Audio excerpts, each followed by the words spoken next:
2025.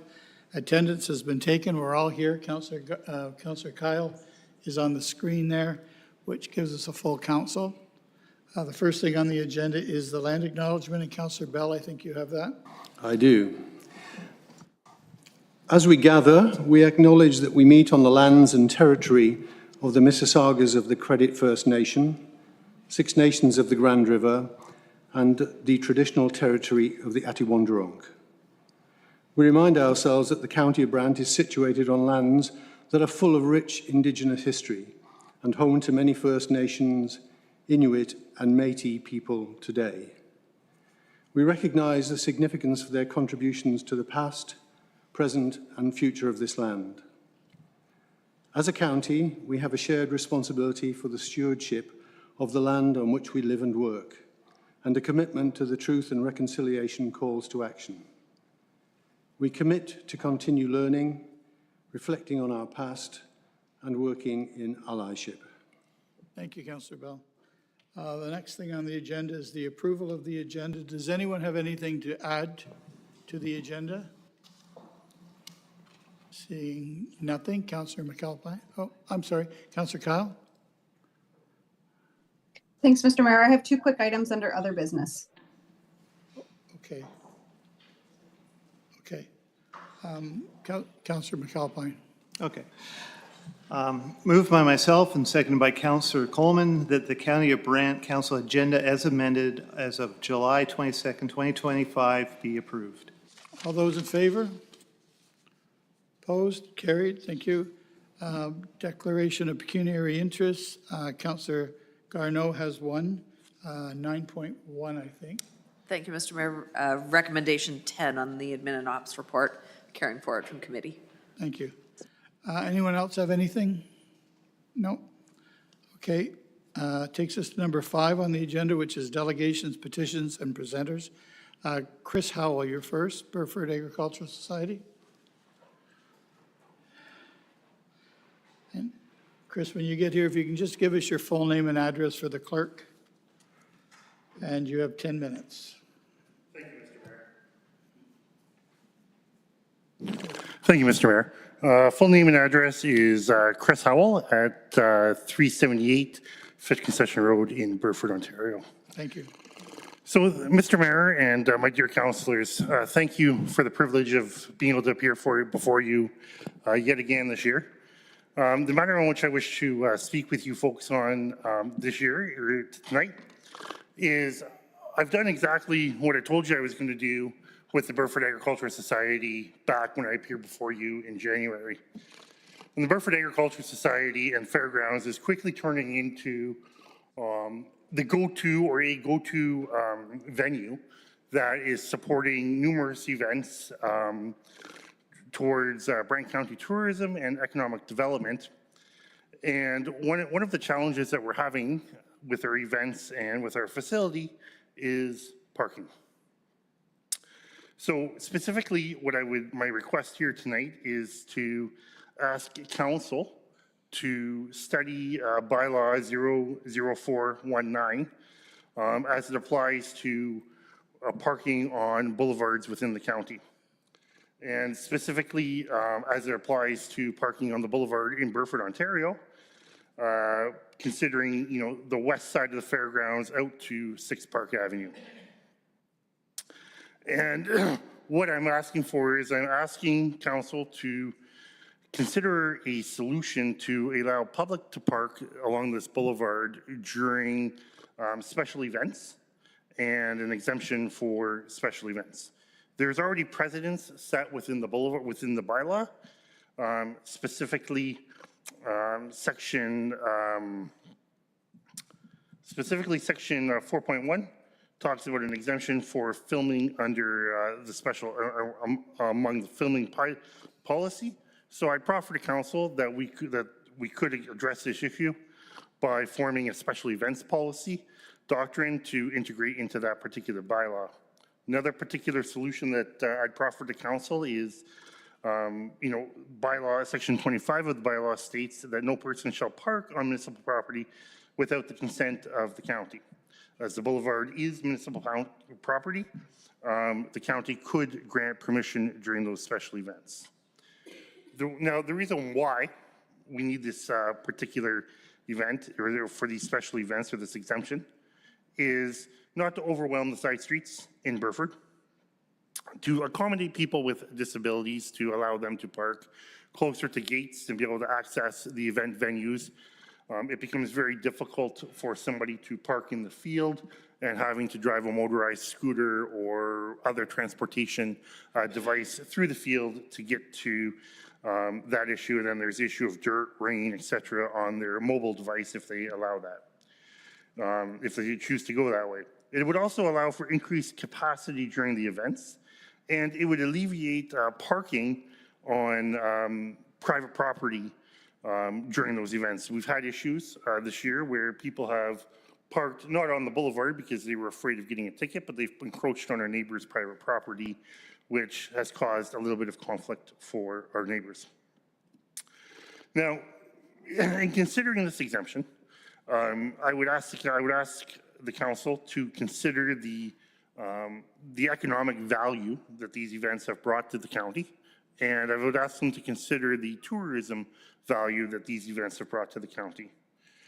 Specifically, if I'm looking to be specific about the ask, it would be 5 events held in Burford annually. And those 5 events would be the Burford Truck, or would be the, what's going to now be the Southwest Ontario Truck and Tractor Show. It would be Wienerfest. It would be the motorcycle rally, the Canadian Vintage Motorcycle Rally, my correction, the global, or the community-wide flea market, and the Burford Fair. So there's, as I've said, there's numerous ways the council could consider an exemption. From our avenue, we've talked to Bylaws, we've talked to roads, we've talked to a number of other departments within the county, and all of those departments have told us that there is no exception or exemption that can be requested. So this is why I'm here to seek leave of you tonight for what we can do. For the record, the bylaw states that no person shall, park on a highway as it obstructs a boulevard under section 8.j of the bylaw. And that would be the exception that we're looking for an exemption from. As I said, we've already, there's already precedent in the bylaw for exceptions. There's already precedent set for exceptions to other bylaws. So I'm not asking for anything that hasn't already been considered and hasn't already been, factored in. That is all I have to say tonight. I would be happy to entertain any questions or any concerns that I can address from the council or the worship, Mr. Mayor, to enable your further discussion. Thank you. Can I get a mover to get on the floor, please? Councillor Pierce and Councillor House, thank you. Questions? Councillor Pierce. Thanks, Mr. Mayor, through you. Chris, good to see you again. So a couple questions. So you mentioned that you're looking to have this parking on the boulevard for more for accessible parking for some of it? That's correct. Accessible parking, that would enable that would enable members of the public to park right close to the gates and be able to directly access, hard surfaces and tarmacs of the gates when entering the event venue. Right. So part B of that, if I could, Mr. Mayor. So would there be signage there? Would there be somebody there to ensure that only accessible people requiring accessibility park there, or how would that be policed? Absolutely. So there would be policed because the Burford Agricultural Society already has a number of no parking and accessible only parking signs that we would affix to the fence. And the way it would be policed is the members that are accepting entrance at that gate would be responsible for ensuring that the public had the appropriate documentation to park there. Okay, thank you for that. And one final one. If we were to grant this, how many extra spots is that going to give you? It depends on the size of vehicle that you drive now. Now, if we're talking motorcycles, it's well over 300, but if we're talking, your average car, we would be looking at an extra 150 spots, given that the average size of the car is approximately 6 feet plus 2 feet on each side for the doors. 150 down. Okay, thank you. Other questions? Councillor Chambers? Hi, Chris. You might want to comment on this aspect of it. Parking along Park Avenue, I think it's called. Yes. Park Street, Park Avenue. When you have cars on both sides and it can get very congested with the people coming in and driving. And then in terms of emergency services, there have been some issues in the past where emergency service vehicles could not access the site as readily as they could have and should have because of the congestion with parking and that in that area. That's one thing. And the other thing is the residents along Park Street, some of them have, and there's been situations in the past where they have, they look at the boulevard as their lawn, basically, and they have people parking on there, and they get their lawn torn up, and they can't cut that kind of stuff. And there's been issues that have been brought to my attention in the past about that. So those are two issues that may occur if there's parking along both sides of the boulevard. So can you comment on that? Absolutely, I can comment on that. Number one, it wasn't an issue that I wanted to bring up as a justification purpose already, but already what we're seeing during events is that the public are parking on both sides of the street because they are afraid of getting a ticket parking on the boulevard. Bylaw has enforced that in the past, and so the thought or the prevailing thought is that, well, if I don't park on the boulevard but I park on the street, on the Park Avenue itself, I'm going to not get a ticket, and that directly contributes to the issue, Mr. Chambers, of emergency accessibility to the site. By being able to alleviate those fears, especially during those special events, and moving that traffic from clogging up both congestions of the street, we actually widen access to the boulevard or to the street to allow emergency vehicles down there. On the issue of maintainability, Burford Agricultural Society already maintains the boulevard. We cut the grass, we weed eat it around there, we fill in the potholes and maintain the property and seed it along there already, just because it's part it abuts to the fairgrounds and we want to maintain a good looking facility. So that would be consistent with maintainability. If the lawn did get torn up, the Agricultural Society would take responsibility for addressing those concerns. Councillor Garneau? Thank you, Mr. Mayor. Through you to Chris. I wonder, for the benefit of everyone, if you could speak to how hosting these events contributes to the broader viability of both the Ag Society and the fairgrounds, because I've been to 3 in the last several months and they've been very well attended. So maybe if you can kind of connect the dots there for us, please. Yeah, so these basically these events have been very well attended, as the councilwoman said. We've had well over I would say 3,000 or 4,000 new people directly into the Burford and Brant County area. When we talk to these people, they're coming from outside of Brant County. They're coming from outside of the even outside of Ontario, specifically for Wienerfest and the truck show. To give you members an idea, during the truck and tractor show, Foodland sold out of hot dogs and hamburgers. The ice cream shop ran out of ice cream. And the LCBO in Burford was running short on alcohol sales. So this is and Foodland and the Log House was so overwhelmed they called in additional staff. That was just during the truck show alone. During the Wienerfest, once again, we had people come from as far away as BC. And these are all people that have never even heard of Burford, and so we're really putting Burford and Brant County on the map, and they're coming in, they're spending their tax, their dollars, their gas, their food et cetera. Not just in Burford, but in venues all around Brant County as they're traveling in and out. Councillor Oakley.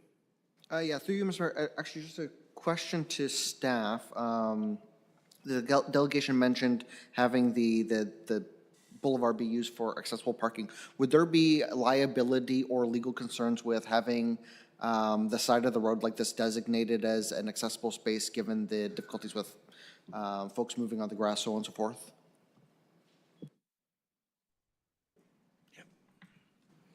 Thank you. Through your worship, in certain circumstances, there could be. I mean, I would suggest that staff would need to go out and take a look at it from various perspectives, including roads and emergency services. But I'm sure there's something that we could do in working with the Burford Ag Society. Okay, thank you. Councillor Garneau. There's no further questions. I'd like to recommend that we refer this to staff to work with the Ag Society to find a solution. Please. Okay. Seeking a seconder, Councillor Pierce. All those in favor? Opposed? Carried. Thank you. Thank you, Mr. Mayor. Thank you, dear councillors. Takes us to 5.2, which is Mr. Robert Hamilton, Salt Springs Church Historic Society. And if we can get him over to get on the floor first this time. Councillor Coleman and Councillor Garneau, thank you. Come on up. Just let us know your name and your address, please, sir, for the clerk. All right. My name's Robert Hamilton. I live at 192 Brant County Road 18. I'm here tonight to talk about the support of the Salt Springs Road Option 3. Good evening, everyone. I live, work, farm, and run a small business in the Salt Springs community in Canesville area. I'm currently the secretary of the Salt Springs Church Historical Society.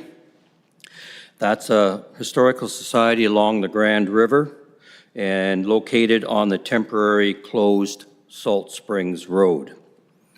Through the generous support of the County of Brant, we have worked with them and participated in several county sponsored activities such as Doors Open along the Grand in May of 2025, which we had 60 people come and look at our church and cemetery and look at a number of things there.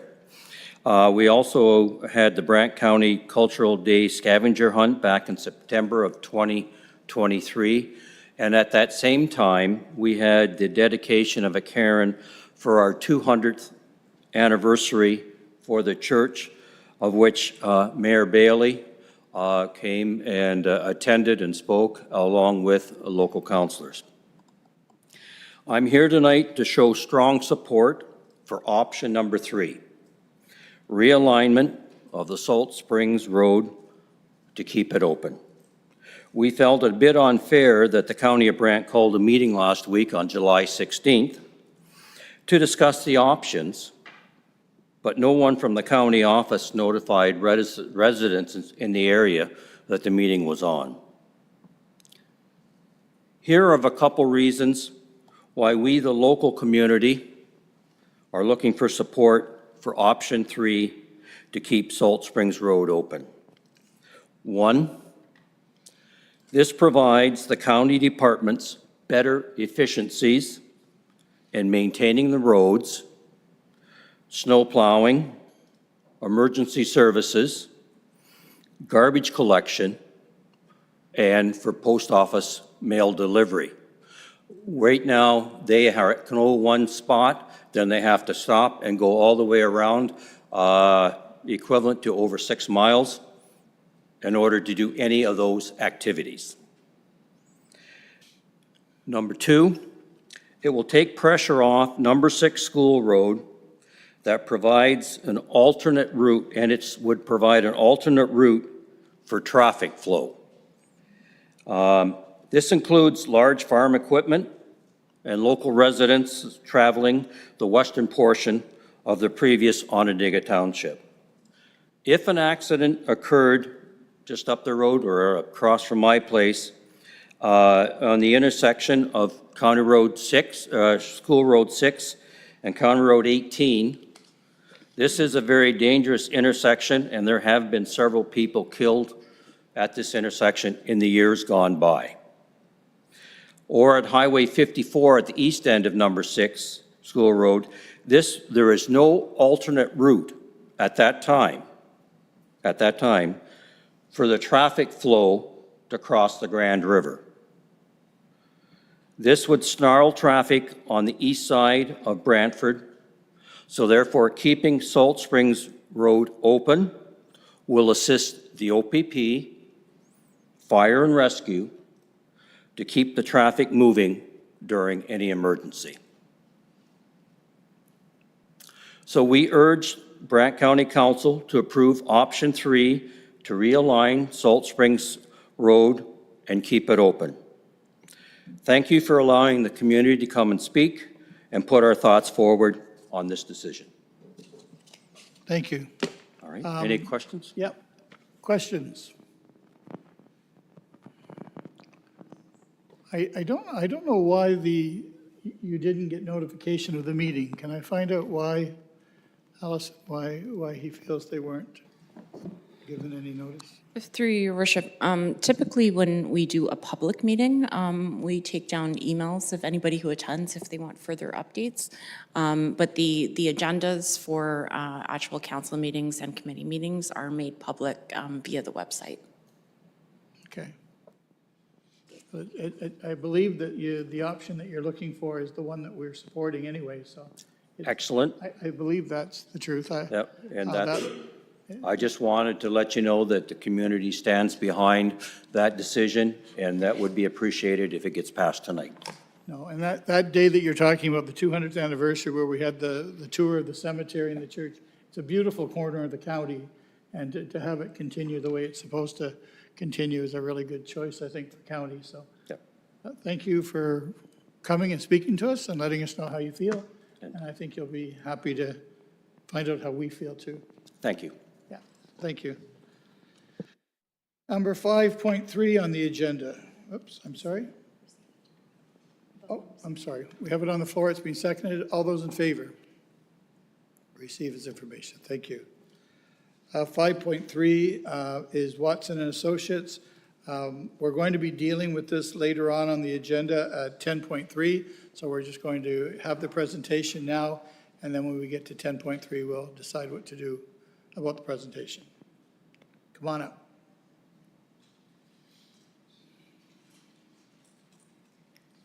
And again, you could just give us your name, please, and who you represent. Thank you, Your Worship. My name is Byron Tan. Pleasure to be here again from manager at Watson and Associates, and I'm here to provide a presentation on the asset management plan financial strategy. I just had a question before I begin. With respect to the 10-minute time limit, would I be able to go a little bit over? Council, please extend the 10 minutes to not more than 30 minutes. Councillor Howes and Councillor Oakley. All those in favor? There you go. Perfect. Thank you very much. Thank you. So as I mentioned, I'm here today to provide you with a bit of an overview of the financial strategy with respect to your asset management plan. And just a brief overview, and I'll touch upon this over the next couple of slides. Your asset management journey has been a long one. It started really with the release of the Infrastructure for Jobs and Prosperity Act, basically almost a decade ago now. And since that time, with the regulations associated with it, such as OREG 58817, we've gone through a number of different studies as well as analysis in order to bring you into what the province would consider compliance under the asset management regime. So what you're seeing on the slide here, as well as what I'll present in the next slide, is just really a brief overview of where you've started. So part of the requirements of the asset management plan in OREG 58817 is to undertake a strategic asset management policy and then undergo two very important aspects of your asset management planning, which is looking at your core assets, roads, bridges, water, wastewater, storm, et cetera. And then the second phase, which was completed as of 2024, was to look at all other infrastructure and all municipal assets. And we're here today as of 2025 to finalize this portion of the journey to look at not only the financial strategy, but how that manages and looks at your lifecycle management strategy from a financial perspective. And as part of this exercise, we also looked at the proposed levels of service, as well as all the work that was done historically. Now, with that being said, we do recognize that you did retain a consulting firm, R.J. Burnside, to complete your asset management plan, which actually updated not only the core assets, but then also looked at your non-core assets as well. And that report was finalized essentially this time last year, July 2024.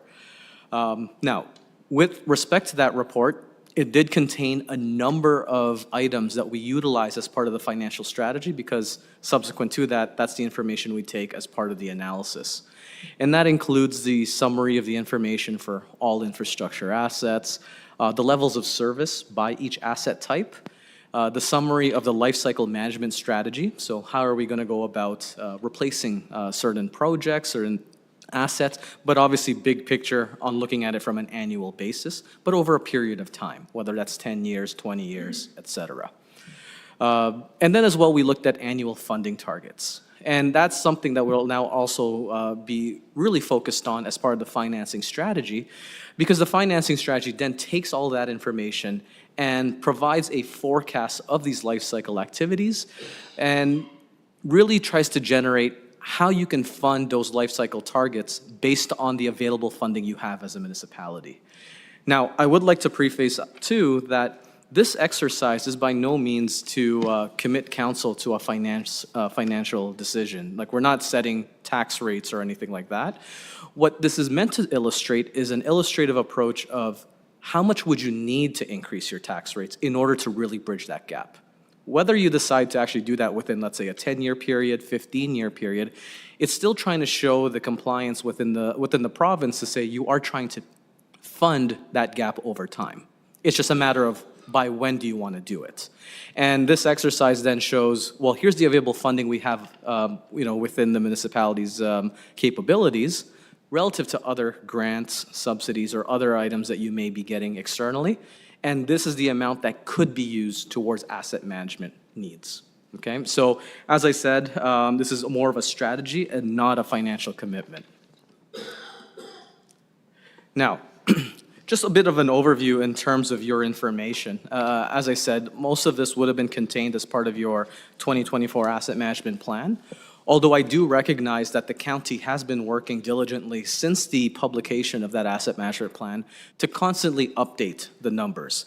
So I do recognize you had a staff member, present the proposed levels of service recently. So again, that information as well as constant updates to your asset management plan is still working towards the calculation. So it is a work in progress, and that's why it's suggested that you update this on a periodic basis. And actually, the legislation does say every 5 years. So this is kind of our starting point into that asset management journey, at least from a financial standpoint. So what you're seeing on the slide here is really a breakdown of your assets. And this is meant to just reflect your tax-supported assets. So the ones that would be typically funded from your property taxes, really, a Canada Community Building Fund, your gas tax, OCIF, et cetera. And you can see in total, based on the asset management plan information, you have about just over $2.2 billion worth of tax-supported assets. Now, with respect to roads, bridges, stormwater, that roughly equals just over $2 billion. And then in terms of all the other assets, buildings, community centers, parks, vehicles, IT equipment, et cetera, that's just another almost $200 million as well. So just a bit of an overview of where your assets are, how it's classified, and how much it is by different category.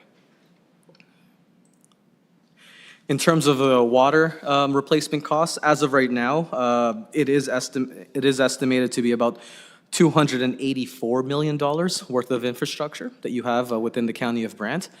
As I mentioned, this is information that came from the asset management plan, but we do recognize that the county staff, as well as an ongoing, will be undertaking an ongoing review of your replacement costs to be able to ensure that these numbers stay up to date as we move forward. Again, this is not, I don't want to say it's a working paper, but it is something that has to constantly be updated, especially when we're now doing investigations and looking at what the real value is of your assets over time when you're replacing it based on market factors.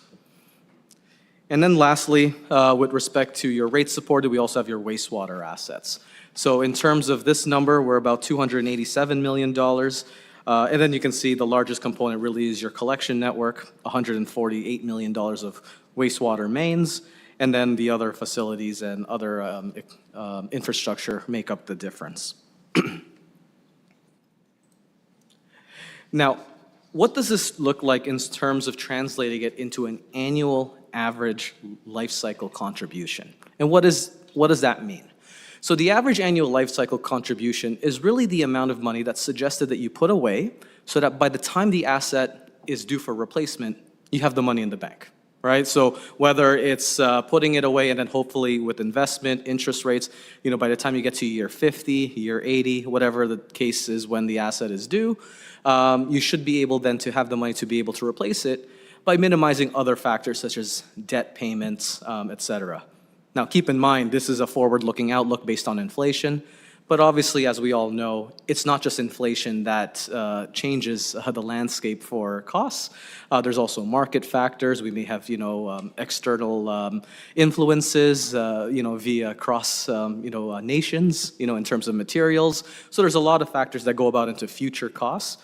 But at the simplest form, we at least apply an inflationary factor to your numbers. So at least every year, even though we have a set amount, that will be increasing over time. So how you would interpret this particular slide is the first part on the left, on the top left, is your average annual life cycle cost for your existing core tax-supported assets.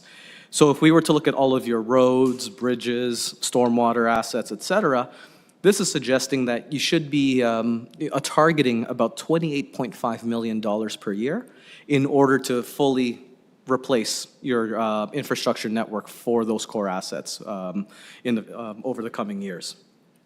And then similarly at the bottom with the non-core assets, that translates to about $7.4 million per year.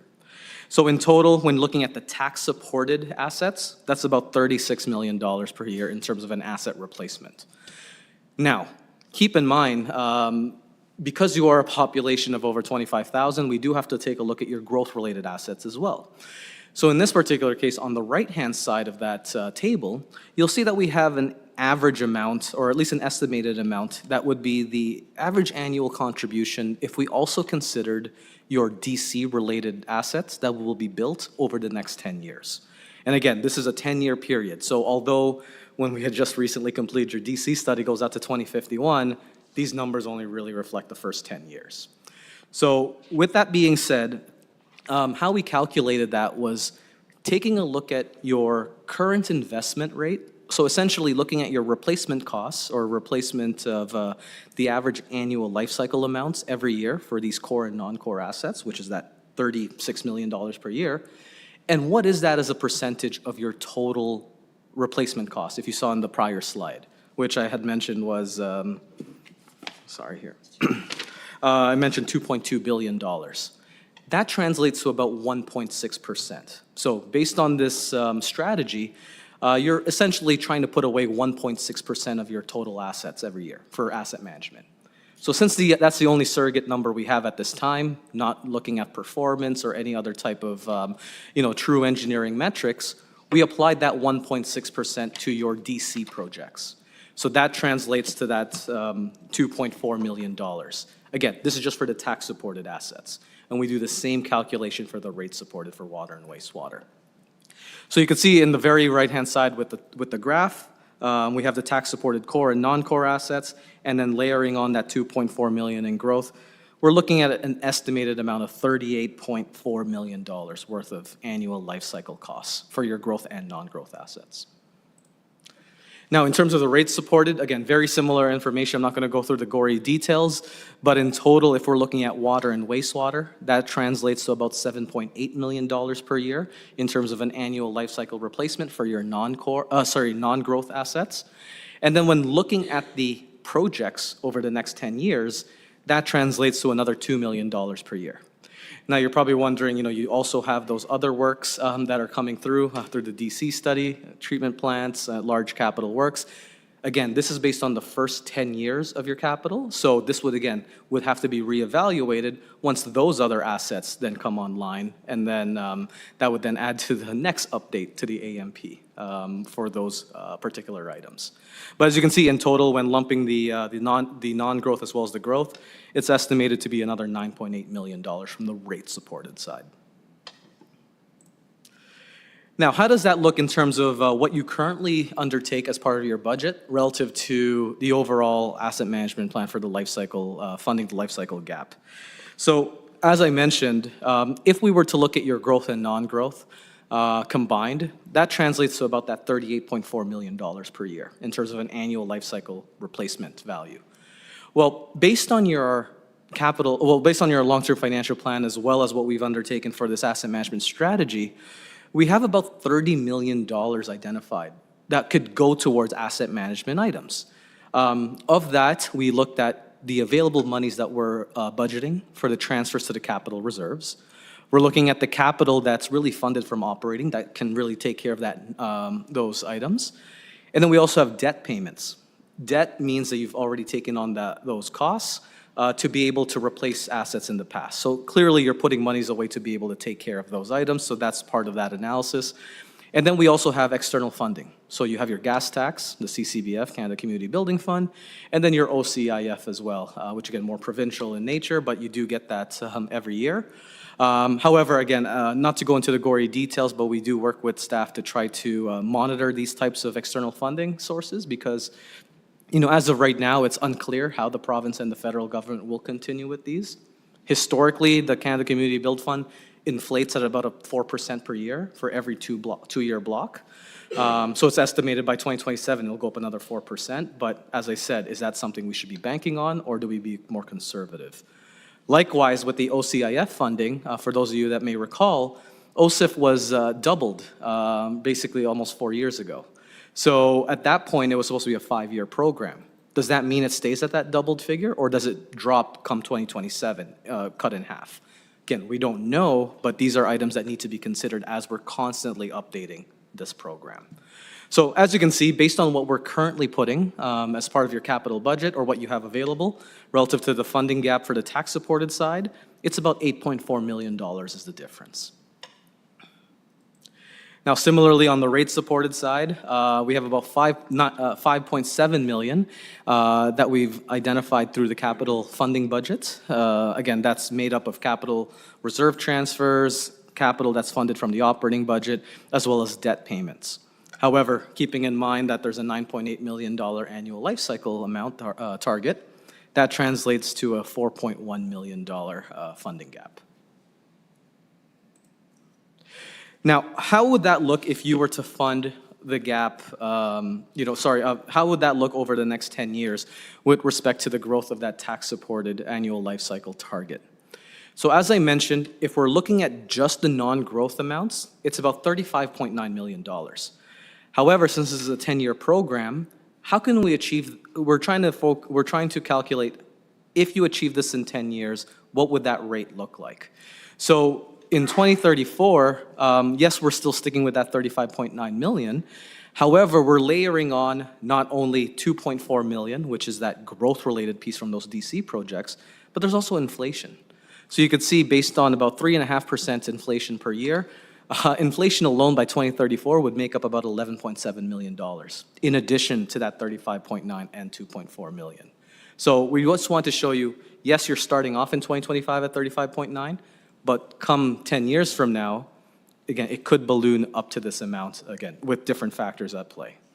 And again, keep in mind, this is also a moving target because this is only within this first 10 years. As you get to 2034, now you're looking at projects that are being built in 2035 all the way to 2044. So it's always continuously rolling forward. And in a similar breath with the rate-supported side, as I said, the total with respect to the annual replacement cost for the non-growth assets is about $7.7 million, seen on the left-hand side of that bar graph.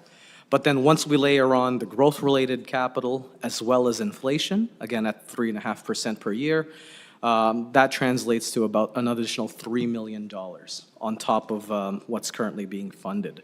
So in total, we're going from $9.8 million to about $12.8 million by 2034.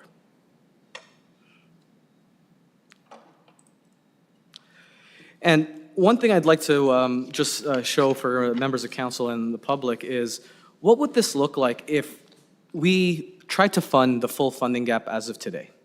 Now, keep in mind, these numbers are based on the information that was presented earlier this year with respect to the budget as part of the long-term financial plan that I had presented about 6 months ago. Now, there have been a lot of changes that have occurred since that time, different packages that council has been passing that may have changed the numbers slightly. But what we're looking at right now is an example where if your current tax bill for an average single-family home with a value of, let's say, $400,000 on their assessment, if they were to pay the current 2025 tax bill right now, translates to about $4,237. And that's just the county portion. Now, if we were to fund that full gap to, again, take care of that $8.4 million immediately, everyone's bill, at least on a single-family equivalent, would have to go up $410. So and I'd just like to say why it doesn't seem as high as what we would think it would be is because your current capital program right now is somewhat higher than what the asset management is assuming over the next 10 years. So keep in mind that average annual amount was about 30 some odd million dollars per year. However, if we look at your current capital program, a lot of it is, although on average is less, a lot of it is front-ended in the first few years. So, if you looked at your capital budget, you have a lot in 2026, 2027, 2028. So when we're looking at this, okay, maybe it doesn't seem like that high, but if we averaged it out, again, that may be a different story. So I'd just like to caveat that with this example, because, $410, that may be a different, comment depending on if you feel that that's a significant number. Now, in terms of the analysis, in terms of funding the gap, as I mentioned, what we're trying to aim for is to see what it would look like in terms of a rate increase to be able to fund this by year 10, so in 2034. So really looking at not only your core, that $35 million, but building in that inflation as well as that growth-related piece. So you can see right now, how to explain this graph is the very bottom in this purple color. You can't really see it, but it's a very floor of the bar graph. That's your reserve fund balance. So as you can see, it's kind of steady across the board because a lot of the times we're putting money in, but we're taking almost that equivalent money out to be able to fund your capital program. So there's no particular year that we're driving the reserves into some form of a spike. Now, looking at the bar graphs themselves, these are your expenditures. Okay, so the yellow or the gold, this represents your net operating expenditures. So if we take a look at all of your operating costs for tax supported, and then we remove or deduct all of your revenues that are non-tax levy, so essentially, your user fees, anything that's not part of the tax levy, taxation, that gives us our net operating expenditures that need to be recovered from property taxes. The blue or the turquoise that you see in the middle sliver, that represents the debt servicing costs. So these are the debt payments that are either existing by the county or have been approved by council but just have not yet been issued. Okay, so we do have a schedule of that which was presented as part of the long-term financial plan, and we're also bringing it into the financial strategy because, as I said, those debt payments, for the most part, have been approved by council. And then the last component on the graph there is the capital expenditures. So the green is the non-growth related capital expenditures, because we just want to see what the impact is, at least on the non-growth side. And the reason for that is it is anticipated that any growth related capital, at least the growth portion of it, for the most part is being funded from some type of DC revenue. So the hopes is it's not going to fall into the tax rates, hence it's not part of this. Now, keep in mind, in reality, this is something we need to monitor because if development charges are lagging, but you're still building projects, you'd have to fund that in the interim. But as I said, at this point in time, this is more illustrative to see DCs are funded from DC growth-related projects funded from DCs or some other type of DC-related sources, front-ending, credits, et cetera. So with that being said, you can see the capital program does fluctuate every year. And then in total, the bar graphs pretty much cumulatively equaled your expenses. Now with the line graphs, these are now your revenues. So the black being your tax levy revenue. So you can see it's lower than your anticipated expenditures. And the reason for that is you have the gray line, which is your grants, donations, other recoveries. So you're actually getting revenues from other sources to help make up that difference. And then we also have any debt proceeds, and that's kind of been hidden behind the gray line. But any projects that are not being funded from the taxes or these grants, you're essentially taking on more debt. So this is new debt that has not been approved or issued yet. And that's that dark teal line that's behind the gray. And then the last component of this is the life cycle funding target. So that's that dark green that really covers the top part of the graph. That's pretty much where we're trying to get to. So you can see since we're trying to fund this by year 10, everything will then eventually converge to 2034. But you can see even your tax levy won't be equal to your life cycle funding target because we're assuming the difference is still going to be made up by those grants, donations, and external contributions, okay? But you can see between the two, it all converges eventually. But what does this mean? If we were to try to fund everything by year 10, that would mean that that's perhaps a tax levy increase at an average of 6.1% annually. And again, this is averaged. However, keep in mind while we're increasing by 6.1%, you do have assessment growth that we're assuming that's increasing. So that's about 1.7% annually. So for a net impact to the annual increase on the tax bill of 4.4%. As I said, this is a strategy, it's a forecast. By no means this is the rate, but this is, if you were to try to achieve it by year 10, this would be kind of the outlook. Unless, of course, there's other factors that we can change, such as timing of capital, different types of revenues available, et cetera. And then I won't go into more gory details, but similar on the rates supported side. Again, you can see kind of the expenditures relative to the revenues. Now, keep in mind, you're probably wondering why the expenditure side is much higher than the anticipated revenues. Well, that's because you can see the reserve funds going into a deficit. So a portion of these items are being funded via reserve funds.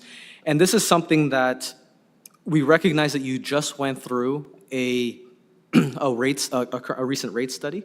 So we were trying to maintain the amounts that were contained within the rate study while layering on what would it look like to fund that gap by year 10. And according to this, again, notwithstanding what you're actually going to pass in terms of rates and revenues, if you were to go about this program, it is estimated that your water revenues should increase annually at about 3.7% per year, and wastewater revenues to increase at 8.6% per year. Now, keep in mind, as I said, this does not include any of the major projects that may be outside that 10-year forecast, which would pretty much change this calculation if we were to look that out even further. And as I said, with respect to these revenues, I just want to note that these do not mean that these are your rate increases. You can achieve revenues by virtue of just having more customers, right? So it's not an actual rate increase that you have to increase by 8%. It just means that your revenues have to go up by that rate, whether it's more customers, maybe it's an increase in your rates, or a reduction in some expenditures just to be able to meet this strategy. So lastly, as I said, that pretty much the recommendations from this is for you to receive feedback from council, and then for me to work with staff. But really, it's for council to receive the presentation, and then, as I said, we can finalize the report or any aspect thereof, should there be any further feedback. And that really the consideration of this would be part of your annual budgeting process, right? If you're trying to reach your asset management targets, this is the strategy to do so. But by not doing so, what is that impact? So this is something where we'll have to chat about on an annual basis. Does that mean that maybe certain roads just don't get replaced, in a timely manner? Can you push it off based on its health and performance? Or are there things that you now have to prioritize? Again, this is your funding amount, but again, if you have an annual life cycle that you're trying to meet, what gives at that point? So until you reach that full funding gap. And that concludes my presentation. Thank you. Although we're going to address this in 10.3, does anyone want to ask any questions now on this piece of the presentation? Because okay, then I need a mover to get down the floor, please. Councillor Pierce and Councillor Howes. Go ahead, Councillor Bell. Yeah, thank you, Mr. Mayor. Through you to Byron. Thank you for this, Byron. It took me a while to work through it and understand it, and I had an hour's tuition yesterday from Heather Mifflin and Heather Boyd that really helped. Slide 13, could you put slide 13 back up?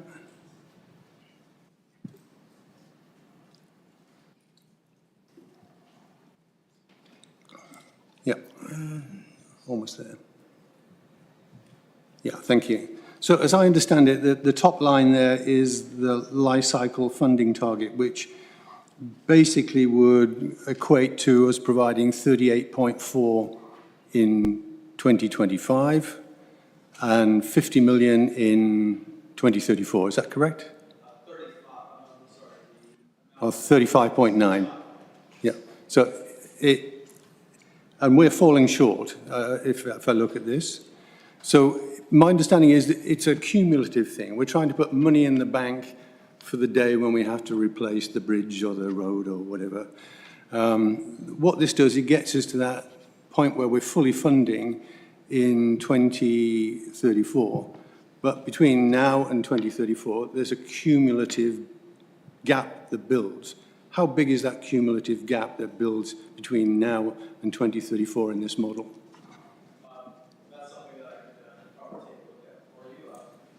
Sorry about that. That's something that we'd have to take a look at on a year-to-year basis because depending on where you're at in this continuum, the amount that you have available for funding relative to the targets actually does increase over time. So I would have to sum up basically every single year for you. I just don't have that number in front of me. So, and the principle of trying to build up to providing enough money on a year-by-year basis, but starting from a place where we're not, is helpful if in the first few years you don't need it. But according to this model, we need it. So how do we manage those first 4 years when we're underfunding? Yeah, great question, Councillor, through your worship. A lot of municipalities, if they are trying to reach those levels, if there are any prioritized capital that is required, I mean, there are certain ways to handle it. One thing would be, as I said, reviewing the state of the infrastructure. Could it be pushed off one additional year until we get to that point where we have more funding? Some would then utilize perhaps, debt, again, using external money. However, with that comes financing costs, so it'll actually cost more in a longer period of time. Or some municipalities then also reevaluate their level of service. So that's also a possibility where if this is our target, but this is our funding, if we're not going to meet that for a while, is our funding our level of service? Thank you. If I just may follow on from that. We talked about level of service last week, or the week before last, I can't quite remember. And staff basically presented a case which said no changes to the level of service. And I think I might have said in this body a few times, in my time here, and I'm going to guess Councillor Chambers is the longest serving member of this council, probably has also got a longer memory of this. We haven't seen changes in level of service in the downward direction. It's always been progressively upwards. So that will be a bit of a challenge come the time. I wanted to also understand the issue of compliance. You said that we could comply by 2034. Was I right in understanding you said that province is not expecting compliance by any given date? That's correct. So when I say compliance, I mean to be able to present a strategy that you're trying to strive for. That could be 2034, it could be 2040. Again, it's something where you're recognizing that you do have a target that you're trying to reach, and how are you addressing that through your budgets, essentially is what this is trying to portray. An actual year is not something that has been put forth as part of the regulations. Okay, thank you. Councillor Oakley next. Through you, Mr. Mayor, just in regards to page 13 here with the number that I just wanted clarification, largely for the public, because I think I understand it. But so the box there states that the estimated average increase to the tax bill would be 4.4%. This would be just in regards to the capital levy increases. So I'm referencing here as well the long-term financial plan update that we had back in January, also from you, in that we were looking at about a 6.2 increase over the next 10 years to the tax rate. I'm presuming the difference there is not an inconsistency. The difference would be this is looking purely at the capital rate. That includes operational increases as well in the 6.2 number. Through your worship, actually, it's because this is meant to look at what would be required from an asset management standpoint. The other one is your fulsome budget. So that's the difference between the two. Yeah, I just wanted to highlight that difference there, just in case folks who are members of the public are seeing this and thinking that in 6 months we've found a way to decrease that number by 2%. Not the case. We're looking at two different numbers here. The 6.2 is inclusive of all of our business that we do as the county. This is just looking at our asset management plan. Just one further comment would be, I don't think any of us should be too surprised by the $8.4 million life cycle funding gap for our asset management plan. I believe in my first year on council, that number was about 8.2 in terms of our shortfall for funding capital. So it seems that we've been consistent at this number of being about $8.5 million short of what we should be funding for these assets. So I think that's important to highlight that in the 2 or 3 years of that I've been on council here, we have yet to address that in any fashion. So, Councillor House, you're next. Well, thank you, Mr. Mayor. Through you to Byron. Byron, they say an expert is somebody from out of town, so I want to take advantage of the fact that you're here, and I want to also step way back from the gory details, as you call them, and I like that. And this is a question that we get faced with all the time in the coffee shops and the grocery stores, and it's about growth paying for growth. And you made a point of differentiating during your presentation about non-growth capital expenditures and about how ideally development charges are going to cover growth-related capital expenditures. But can you speak generally, I don't even necessarily mean our municipality, what's been your experience in terms of growth paying for growth? Because we get faced with this question all the time. Great question. Through your worship, to answer the councillor, you're right. In terms of growth paying for growth, that was the moniker when development charges, and even as its previous life with through lot levies, that was kind of the intent of it. However, since the original 1989 Act for the Development Charges Act, and then as well going into 1997, with a number of different bills that have passed since that time, what we've observed, I guess really just in general through Ontario, is with all the exemptions, deductions, reductions, and more so now with the delayed payments that are suggested through Bill 17 that recently came out this past year,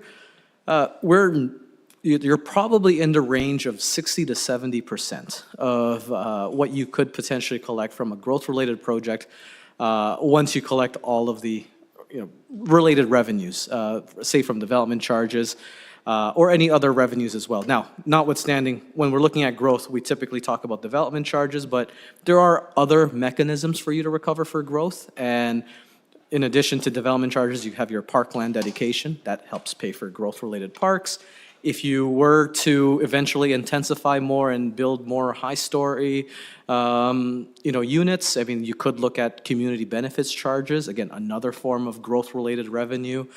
But at the same time, as I mentioned, because of, once you build a project and you're trying to fund it, with all the exemptions, discounts, additional units that are being allowed, that would basically be allowed to use your capacity and not have to pay a DC or some type of fee, really you're probably looking at, as I said, around that 70% mark of collections to be able to pay for growth, whereas that 30 is now really being funded from taxation, water, wastewater rates, again, Hopefully, as you're growing, the tax base can absorb that. But as I said, it's no longer full cost recovery. It's not in the same breath as what we try to enforce, let's say, from a water wastewater perspective, right? If it's a water expenditure, your water rates should be able to recover for it 100%, right? You're not trying to subsidize that with other sources. Unfortunately, with DCs, while we try to say, yes, it's DC eligible, it's 100% DC eligible. But what comes through the door in your building permit, in the building department, every other building permit, may be an exempt one, or it may be something that gets a reduced DC rate. But at which point, you still have to pay that full amount for that, capital asset. So if you only have 70% of the funds, where's the other 30 coming from? So you hope that maybe there's grants or other subsidies that are available, but really the end result is for you to have to, make up that difference. Councillor Miller. Thank you, Mr. Mayor. Couple questions through to Byron. Byron, the rate supported, we got about a 40% funding gap. We're funding about 60% of that. Is that a cause for concern? Is that high? Well, this is only just in one particular year. Now, keep in mind, you just recently completed your rate study. So the items from there, I believe you are slowly starting to build up those transfers over time. So I would imagine, maybe at 2025, while that may be the picture, I would suspect that as you're moving forward with these new rates, with the new forecasted numbers in the capital program, that it'll pick up rather quickly. As I mentioned, this section here is really just meant to capture what would the funding look like to fulfill your asset management needs. Now, there may be some other factors at play, but in your particular case, it's actually not that far out of left field. I've seen a lot of other municipalities that may be different from you, but they have a lot of assets that were inherited. Right? So they never even thought of replacing their assets because the province built the pipes or an upper tier built the pipes, and now it's their responsibility. So now it's like, well, I have to replace 10 kilometers of pipes. That wasn't even in my in my budget this year. So therefore, we're probably seeing even higher amounts, and it'll take them even longer to be able to fulfill their asset management requirements.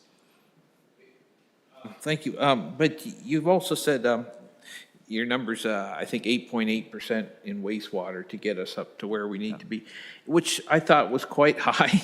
And I think people paying it would think it's high because I think our rates are a little higher than most municipalities because we got more systems spread out.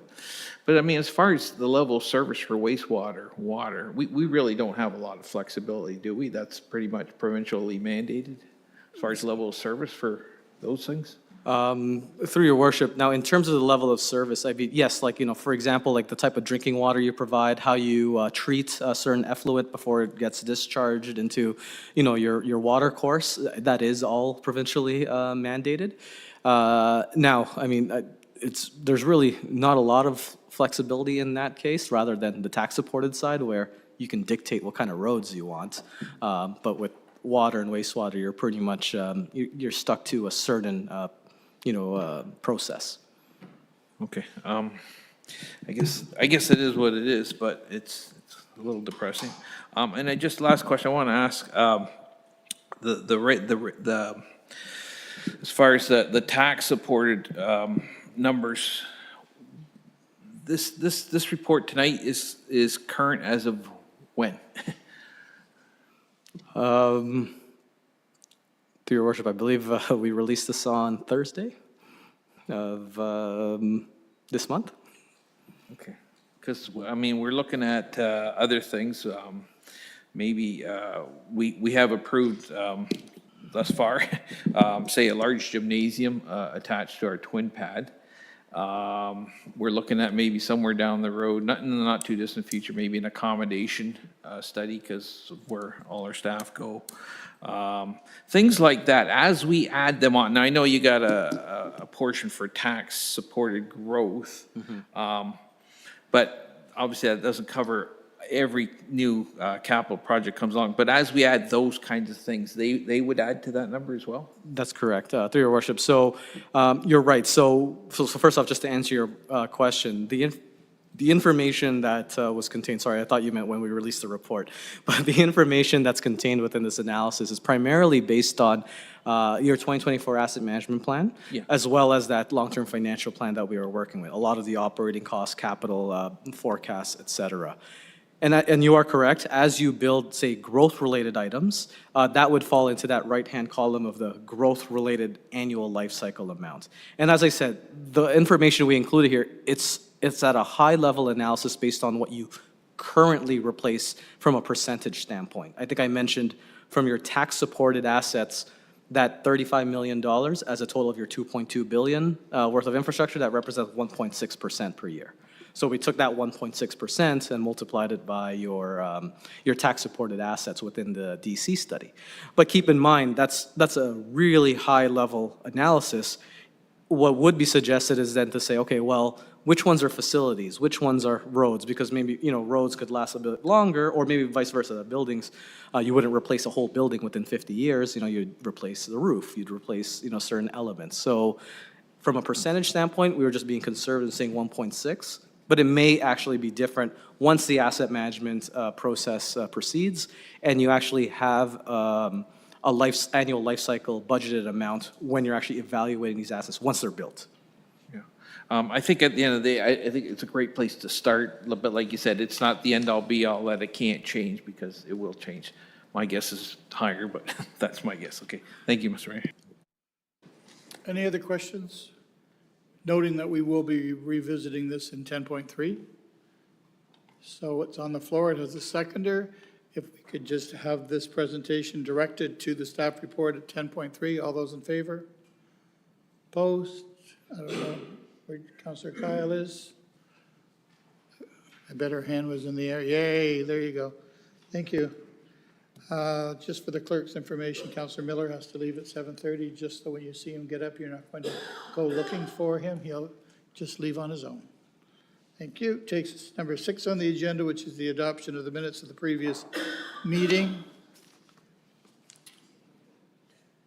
Motion. Councillor Coleman, Councillor Garneau. Any questions to the minutes of the previous meeting? Sorry, actually, it was Councillor Howes and Councillor Chambers. Councillor Howes, do you want to? Yeah. Thank you, Mr. Mayor. Moved by myself and seconded by Councillor Chambers that the County of Brant Council minutes of June 24th, 2025 be approved. Thank you. Any questions to the minutes of June the 24th? Seeing none, all those in favor to receive? Thank you. Number 7 on the agenda is business arising from those minutes. Does anyone have anything for clarification? Seeing none, we'll go on to number 8, which is consent items, which we don't have any tonight. 8.2, consent items to be received. Can I get a motion to get it on the floor, please? Councillor Oakley and Councillor McAlpine, thank you. So they're listed in front of you, 8.2.1 right to 8.2.10. Councillor Chambers. Mr. Mayor, I'd like to make comment on 8.2.6 and 8.2.7 collectively regarding the strong mayor powers and the resolution and the approach that these municipalities took in addressing that. Okay. Anybody else? Councillor Pierce? Thank you, Mr. Mayor. Just a question on 8.2.1. Thank you. Anything else need to be separated? It's on the floor. It has a seconder. We'll vote on everything but 8.2.1 and 8.2.6, 8.2.7. All those in favor? Opposed? Carried. Thank you. Councillor Pierce, you might as well start at the top with 8.2.1. Thank you, Mr. Mayor. So in regards to the minutes, when it speaks of there was presentations at the library board for the presentation for market segmentation studies and Paris branch study of 2025, are we able to get copies of those? I believe so. Somebody from the library board want to? Councillor House? Sure. We have a special library board meeting tomorrow night, and we can pass along that request. It makes sense for, council, I think, would be seeing it anyway. Yeah, just sorry, through you, Mr. Mayor. I'd like to see what it was. That's all. Yeah, and yeah, definitely. We'll pass that along. Okay. And Councillor Chambers, 8.2.6. Yes, Mr. Mayor, if councillors have actually had a look at both resolutions, one from the Township of McNabb Braeside and one from the Town of Prescott with regard to the strong mayor powers. You'll see that the Township of McNabb Braeside, their approach was to pass a resolution with a whole bunch of whereases and whatnots, and basically similar to many other municipalities, and then end up asking that, resolving that the province repeal the strong mayor powers. And we've seen resolutions like that. And then you have the Town of Prescott, which takes a different approach, and in my opinion, a far better approach, in that they prepare a letter and then they pass a resolution supporting the letter and send the letter to the Minister of Municipal Affairs. And in my opinion, that is a much better way to express how a municipality feels about a certain piece of legislation or a provincial direction. And if you've read the Town of Prescott's letter, they actually don't ask it to be repealed or whatnot. They just say they're unclear as to how this is going to do what they want, what the province wants it to do, and suggest a different approach.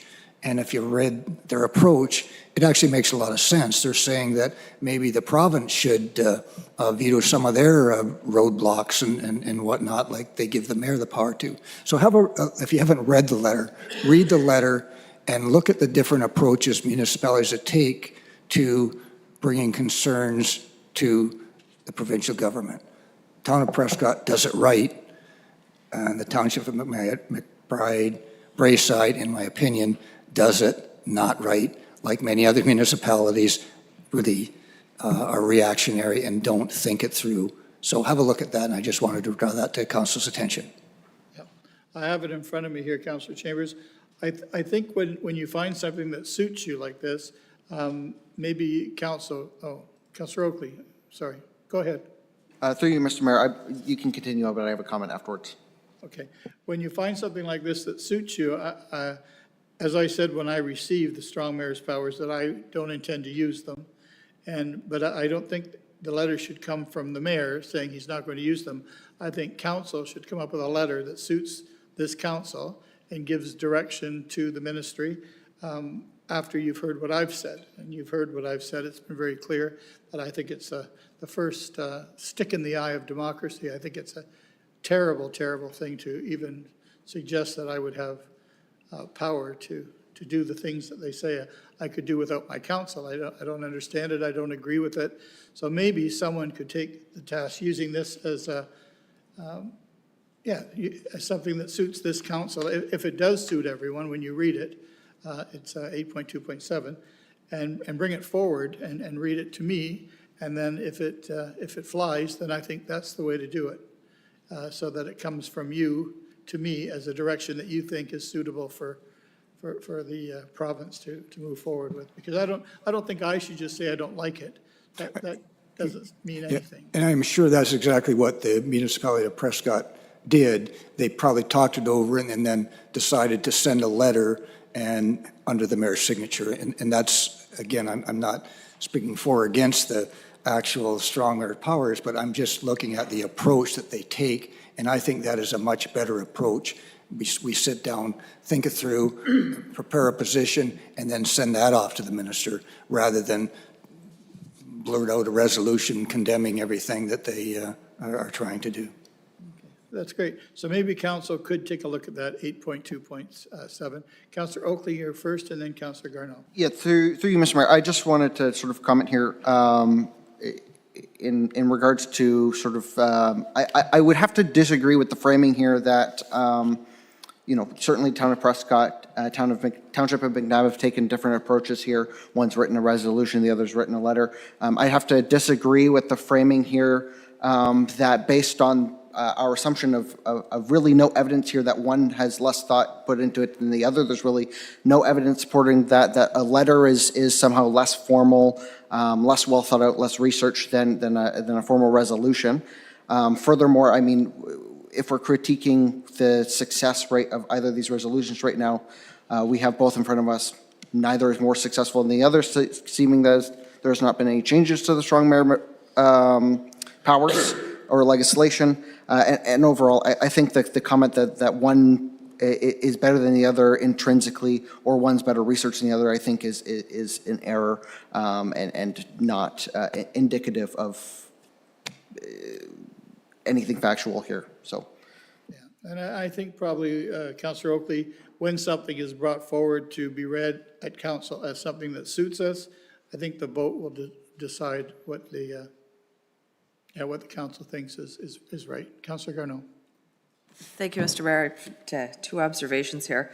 I think there's two separate things occurring. I think Councillor Chambers raises the discussion as it relates to government relations strategies more generally, and I think this is a good thing to carry forward to our September policy meeting, which is when I believe we're resuming that conversation.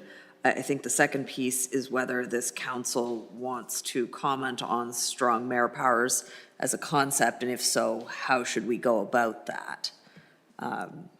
And I think that's, I guess, a discussion to the floor as to whether or not we do want to make a comment at this time, in addition to the comments that you've made yourself. Yeah. Well, I think just knowing that we should do something, or we could do something. A lot of people have done something, but it's not come from the mayor, it's come from the council as to how you want to deal with it after you know how I feel about it. It would be different if I thought it was a good idea, and I think that I should use it and start replacing people and doing all kinds of weird and wonderful things.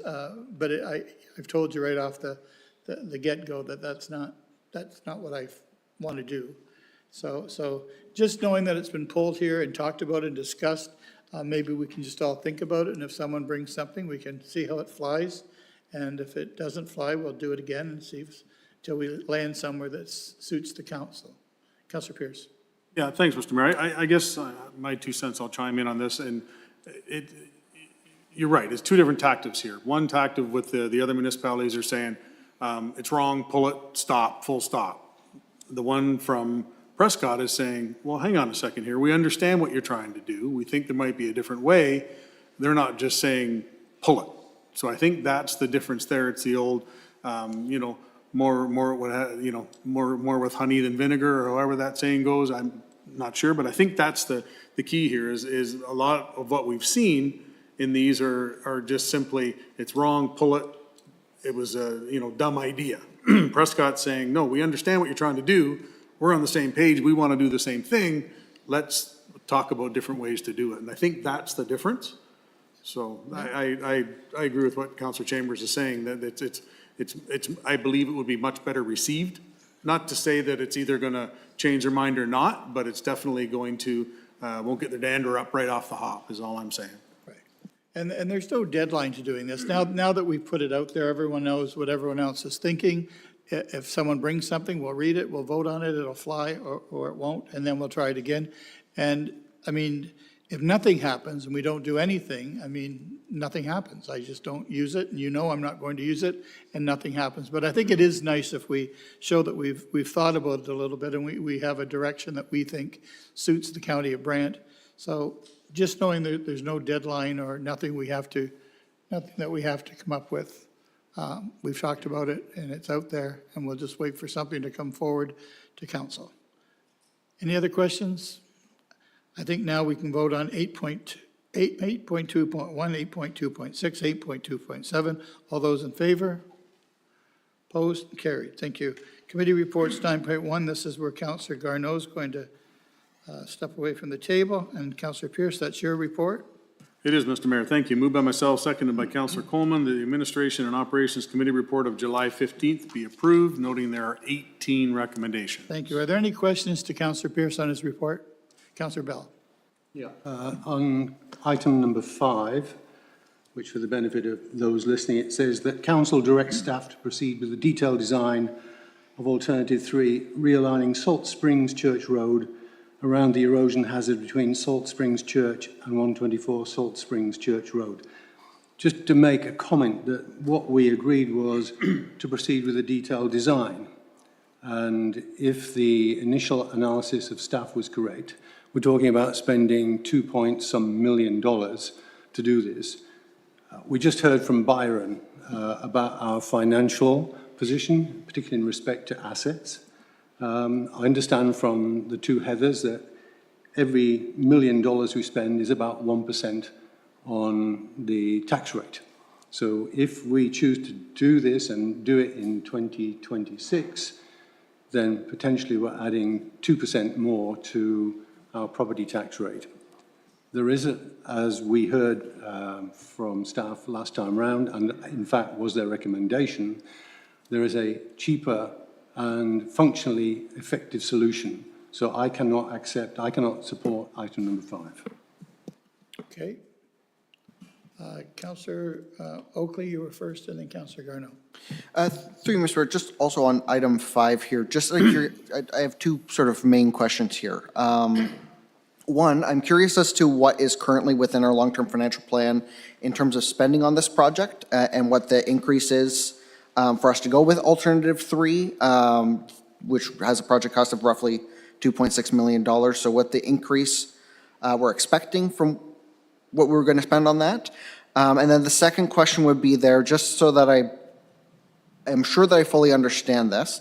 The benefit to alternative 3, because alternative 2 and alternative 3 both solve the problem of getting residents to be able to access their properties along there. The benefit to alternative 3, though, is that there will be through traffic, which would allow potential rerouting of traffic or emergency services. Is my understanding of that correct? Who can speak to that? Through your worship, I would ask Heather Boyd to speak to the first item, and Mark Eby or Dave Meller can speak to the second. Okay.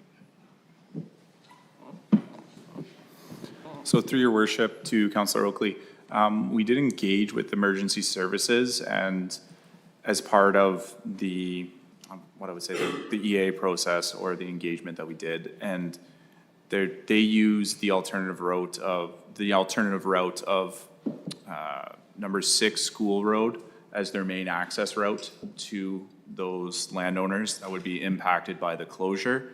And then I believe there was a second part to your question, if you don't mind repeating it, please. Yes, through the mayor. So the other benefit would be that just that allows through traffic through that road, which would be a potential way to bypass, is it Highway 5 there? Highway 5? Is it my understanding of that correct? The benefits of doing the full redirection would be that potentially emergency services could use it. That sounds like they don't intend to, but it would also allow rerouting of traffic versus alternative 2? That's correct, yes. Thank you. Councillor Oakley, keep going. Yeah, through you, Mr. Mayor, just in regards to the first question of what we currently have budgeted for this project, if anything, within our current long-term financial plan, or sorry, capital plan. Heather? Sorry, I'm looking to see if we have anything at the moment. I don't have it on my fingertips, but I hope to have an answer by the end of the discussion. Thank you. Okay, thank you. Councillor Garneau. Thank you, Mr. Mayor, and since my conflict was only with recommendation 10, I'm hoping I can come back to speak to number 5, please. I think there are a few things that need to be addressed, and while I am also one to be very mindful of property tax increases and the financial sustainability of the municipality, I think we have to look at this as an equity issue, because what we also heard earlier in tonight's discussion in response to Councillor House's question about does growth pay for growth, there's about a 30% gap in that funding that has to be made up by the property tax levy. The reality is the growth is happening in our more densified communities that are more urbanized, which means that in addition to having to step up and help close that gap as far as funding, the residents in those immediate areas are also benefiting from additional amenities and upgrades that come along with the growth. The same is not true in our rural communities, yet our residents are going to be asked to also help close that gap because we don't have differential tax rates based on whether you are more urban or more rural. Councillor Oakley raises the question about the different functionalities between the first option, that is to say to connect the 2 property owners on the east side of the closure so they can maintain access to their property versus rerouting and reopening the road more generally. The reason that myself and others spoke in favor of that at our last meeting was that there is a broader benefit to seeing it reopened Not only the rerouting in the emergency circumstances for the most immediate residents, but also more generally, the traffic flows throughout the region. If the accident occurs, and I know there's a lot of ifs here, at certain points, when you look on your map just south of Cairnsville, there is not a lot of options as far as detours, which has the potential for a regional impact. We also have to remember that if this road is not being used, the other roads in the area that weren't all built to handle the level of traffic that they'll be seeing are going to decline. So one way or another, we're going to be spending money. And speaking to the infrastructure on those roads, some of them don't have shoulders. Agricultural equipment is large. There's a lot more risk to us as a municipality that if we look at this specific closure in isolation, we're missing the other pieces of the puzzle that have implications for our municipality. So I'm going to be fairly strong on this one tonight. Thank you. Thank you. Any other comments about, yep, Councillor Coleman. Thank you, Mr. Mayor. I just want to be sure, did Councillor Bell pull number 5? If he isn't, I will. I wish for it to be pulled. Thank you. Councillor Bell has pulled number 5. Yeah, okay. So it's been pulled. So you want to talk about it now? Do you want to wait till we vote on everything else? Let's wait till we vote on everything else, Mr. All Mayor. right, so it's been pulled. Anything else to come out of Councillor Pierce's? Councillor Pierce. I just want to note, if I could as well, that if somebody could correct the spelling of my name on those minutes, that would be great. Could you please get Councillor Pierce's name right? Thank you. Okay, so with the exception of number 5, which has been pulled for discussion, we can vote on everything. 1, 2, 3, 4, 6, 7, 8, 9. All those in favor? Right up to 18. Up to 18. All those in favor? Perfect.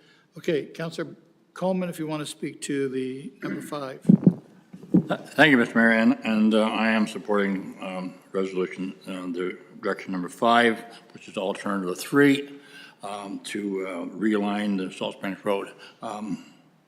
This has been an ongoing problem, a mess as far as I'm concerned.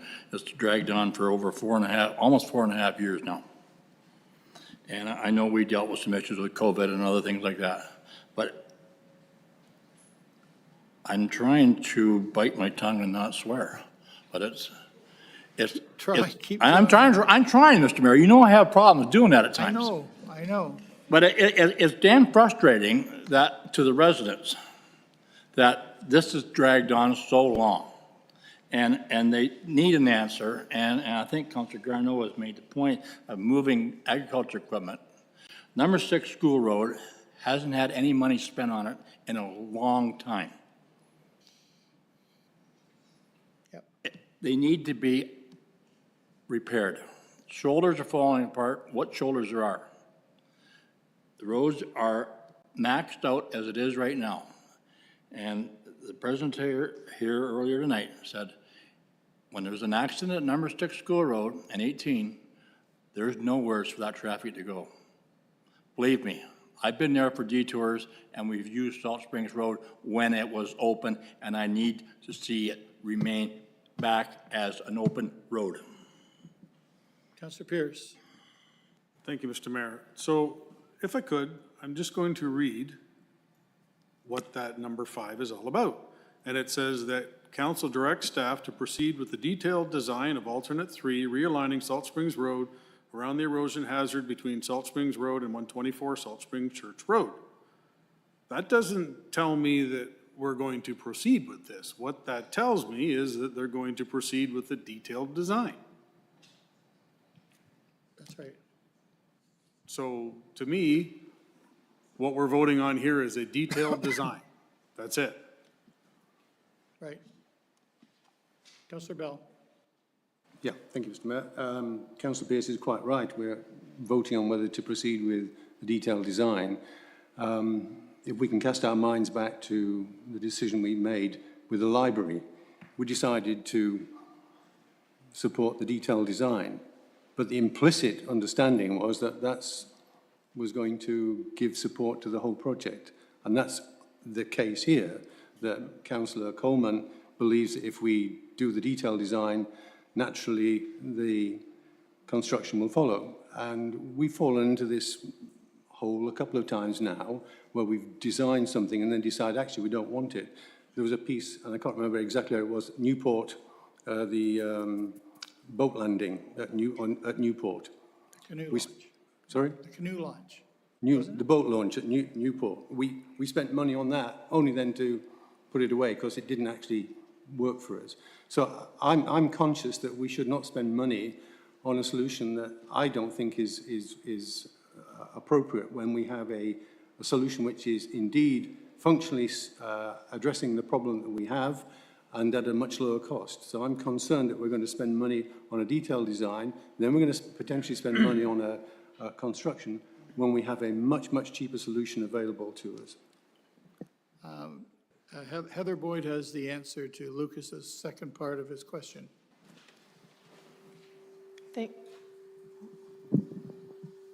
Thank you through the mayor. We do have one project in our capital works that's already budgeted, so it's from a previous year for 150,000, but that's the only project we have in either budget or forecast at this time. Yeah, okay. So I think Councillor Coleman is right in pulling it, because I think he doesn't want to spend any money either and not have it done. He wants to make a direction to have it done, I would suggest. Councillor Coleman. Thank you, Mr. Mayor. I want to have a direction to move this project forward. Right. If staff comes back within X number of time, months or whatever it is, and says we can't do it for that, then that's a different story. But let's move it forward and see where we're going to go. Now, Councillor Bell did mention about Newport. And I don't know if everybody remembers or not, but I was the only one that did not support Newport because I knew it was going to fail from the word go. Thank you for not swearing. The night hasn't over yet. Okay, Councillor Oakley, you're next. Through you, Mr. Mayor, just while we're continuing down this line of conversation, what is the approximate cost of going to detailed design? Well, I appreciate Councillor Bell's comments here in regards to some of our larger projects, which the detailed design is very expensive. I'm suspecting this won't be up to the same scale of spend. I'm also curious as to the timeline of what we'd expect to get that project back at. So through your worship to Councillor Oakley, the estimated design cost, and mind you, this is a Class D estimate, it would be between $400,000 and $500,000. And the timeline for alternative 3, it will require some private property purchase to achieve that and further engagement. So we're looking upwards, I would say 2 years at best before design is finalized and then we can purchase the property. So that's where we're at. Thank you very much. Councillor Garno, Councillor McAlpine, and then Councillor Garno. Sort of along that vein, if we go to the design for alternate 3, that would also encompass a portion of if we had gone with the other alternative as well, right? So we're not wasting the money totally that way. If you were to proceed, I just want to clarify the question. So through your worship, if we were to proceed with option 3, we would have a design that we could use for one of the other options that were presented. No, because the other options are different alignments. You know, the alternative 2 was to close the road with rehabilitation. The do-nothing alternative was to rehabilitate the road where it is, as is, where is. And then the other option was I believe it was a partial realignment. So to answer your question, no, it would not be able to be repurposed if another alternative was selected. Okay. Anyone else? Councillor Garno. Thank you, Mr. Mayor. Through you, I want to pick up on the suggestion that perhaps my board mate and I didn't understand what we were discussing here today, and I'm concerned by that suggestion because I believe that we do. With that in mind, we can't have a conversation about next steps without the information ahead of us. So if we stop this right now, we don't get to know what the cost might be. And what I'm hearing is that it might not even be this council that is potentially even making some of these discussions. I return to the statement about equity at administration and operations. It was observed by a member of council that there just aren't very many people out there in this part of the county, so perhaps we shouldn't show them the same level of service and exploration as we have for our more built-up communities. And I'm really not comfortable with that because I think it's disrespectful to longtime residents who have paid taxes in this community for decades, quite frankly. Some of them are here tonight, and I think that we owe it to them. These are some of our most price-sensitive residents, as it were, from a property tax standpoint, and they're asking us to spend. They're the ones who have stepped up for the investments in the other communities because we've told them they have to. Tonight, they're just asking for their fair shake to continue the conversation about maintaining a service level, because the other discussion that got acknowledged earlier is that to close a gap in the funding for our capital assets, then we have to look at decreasing services. And that's a much bigger conversation that we haven't yet had. So I'm just leave it there. I couldn't be comfortable with myself if I didn't do everything I could for these folks, so thank you. Councillor Chambers? Yes, I just wanted to say that I support recommendation number 5, moving the process forward. We'll see what the design entails. But the comment that I would make is that just about every road, I look at the roads in the county as a road network. If there's a catastrophic failure on my road, for example, and it's cheaper to close it or cul-de-sac or whatever, it'd be cheaper, yes, but the people that live in the area, the few that do, it's a real disservice to them. So sometimes if you're a county looking to maintain a road network, you have to do sometimes expensive things to keep the network in place, and this is an example of that. Any bridge, there's another example over on Cleaver Road going on right now. Yeah, it's cheaper to close the bridge, it's cheaper to close a street if there's a sewer, like those kind of things. You have to look at the road network. So I support recommendation number 5, recognizing that it may cost money, but roads cost money to maintain, and a road network is pretty important. And if you look at it as a road network rather than a piece by piece by piece, only serving those residents, those particular areas, you would close every time you had an expensive proposition. So let's move on. I encourage you to call the vote, and let's get on with recommendation number 5. I think too, this is one of those things where if you haven't seen this problem, if you haven't seen this, it's a visual wrong to see a road stop and then a beautiful church and cemetery and other life beyond it, and the steps that they have to go to get to, as I said, a very beautiful part of the county. And I've been around a few years now, and that's all they've ever asked me to do, all they've ever asked me to work on. I know Councillor Coleman, they joke about Councillor Coleman, and, you know, are you still working on it? Are you still working on it? And when we were at the anniversary there, we said we would, and we said it was coming. So we can't keep saying it's coming after 5.5 years and then just take it out of the package like this. It's not right. It's not right. I mean, just imagine all the things that have gone on in Paris lately. And again, I don't mean to point to Paris, but look at Paris. I mean, they're getting a brand new downtown, they're getting a brand new everything. And these people live on one of the most beautiful pieces of the county of Brant, and they're asking for their bridge to be put back up. That's all I've ever heard. So I can't imagine that we wouldn't support it. We asked them to sponsor the Canesville Center. We asked them to pay for lawn bowling halfway up the hill in Paris. We asked them to pay for their portion of everything that we do.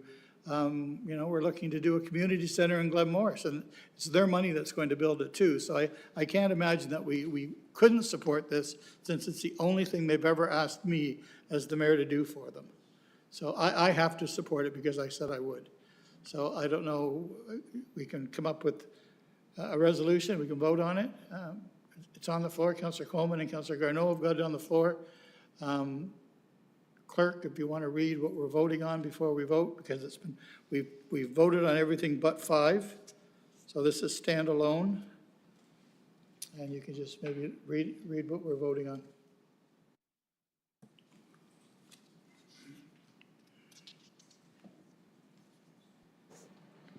Through your worship, we are voting on decision number 5 in the report, which is the council directs staff to proceed with a detailed design of alternative 3, realigning Salt Springs Church Road around the erosion hazard between Salt Springs Church and 124 Salt Springs Church Road.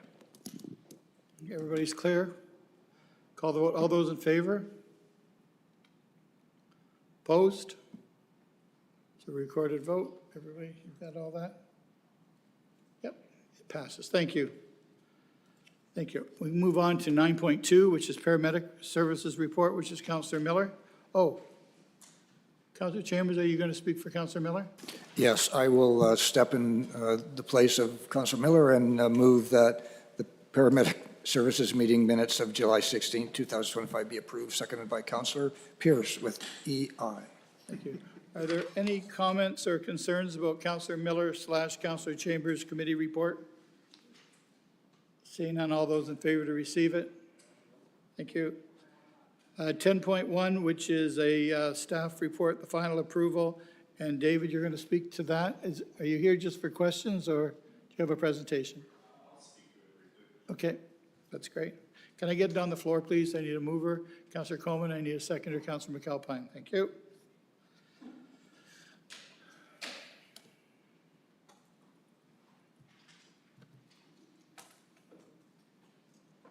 If I miss you, Councillor Kyle, just wave your hands like this. I'll find, okay. So through your worship to the mayor, or sorry, not to the mayor, to council, my apologies. So this policy, council will remember that in June of this year, we presented the draft St. George allocation policy with the intention of 1 month of consultation. And really this is to allocate the capacity for the St. George wastewater treatment plant upgrades. And the comments that we received 12 comments online, and the majority of them were related to specific inquiries from a technical nature, so to the flows. There was an inquiry about disproportionate allocation between existing community and the developer, comments related to responsible development, preserving the existing community character, protecting infrastructure and ensuring services expand with the community, cost to residents and taxpayers, environmental concerns related to Fairchild Creek, inquiry related to the project timing, and a specific policy inquiry.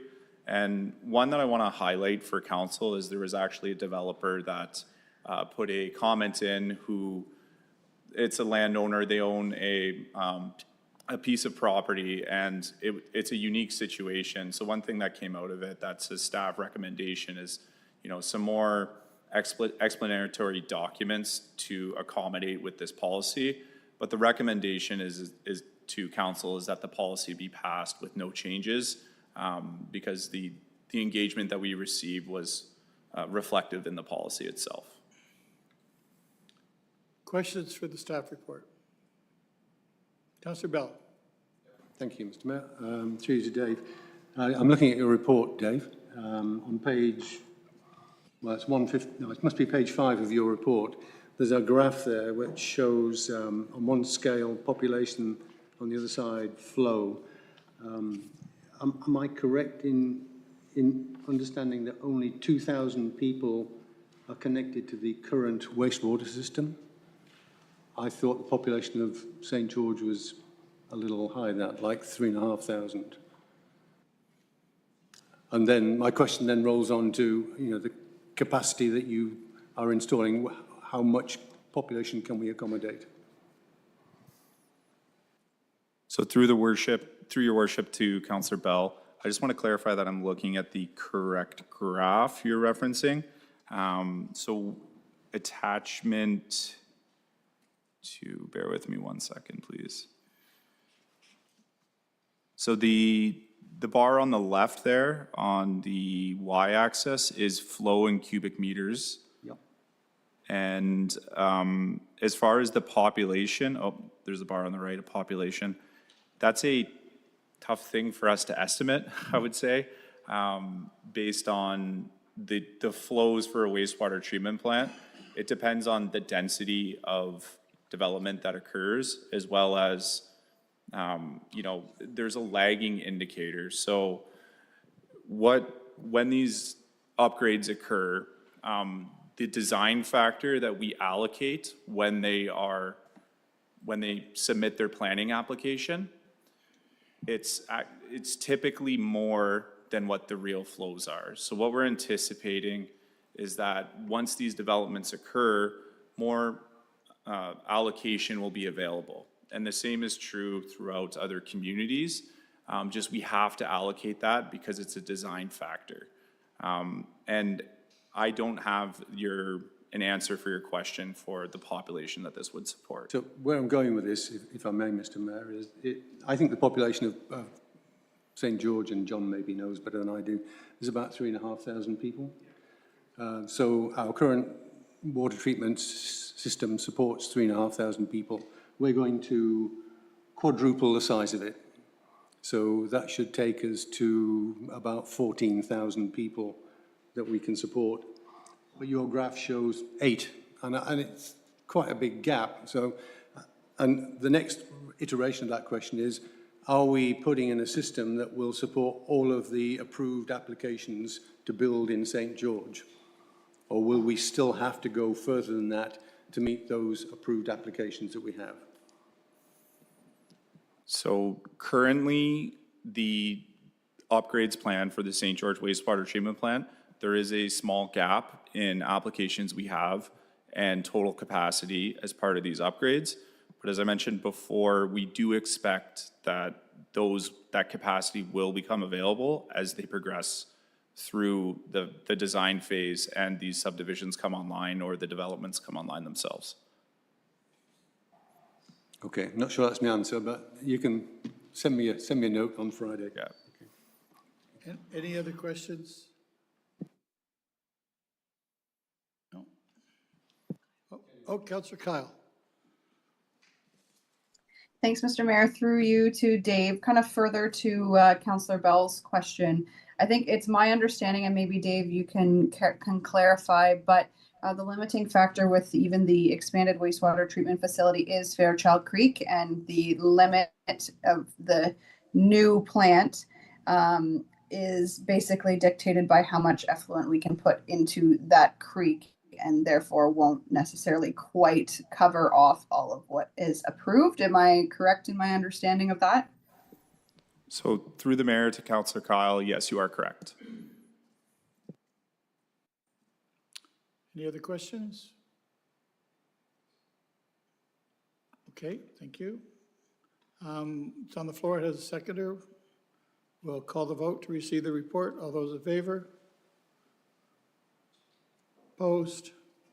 Carried. And Dave, you might as well stay up for the next one. 10.2.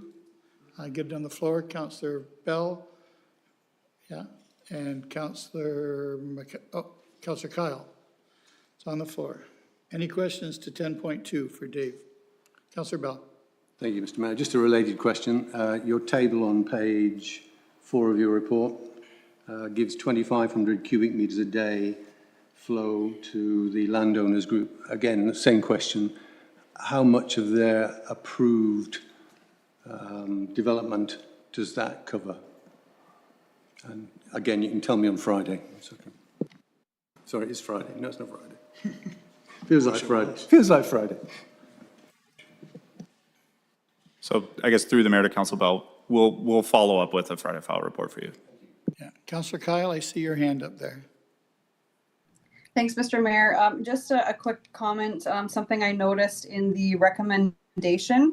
Throughout the report, the landowners group includes Pine Vest, but the recommendation that is before us is missing Pine Vest in the list. So just noting that that's likely something we should amend, if I'm correct in my understanding that Pine Vest is part of that group. Yeah, Councillor Kyle, they are part of that group, so we'll amend it. It's obviously just something we've overlooked. Thank you. Any other questions? No? Everyone's clear?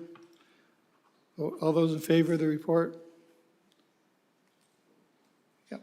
Opposed? Carried. 10.3, the Asset Management Plan Financing Strategy. It's Heather Boyd, and this is when we're going to talk about the other piece from earlier, and I need to put it on the floor. Councillor Pierce and Councillor Bell.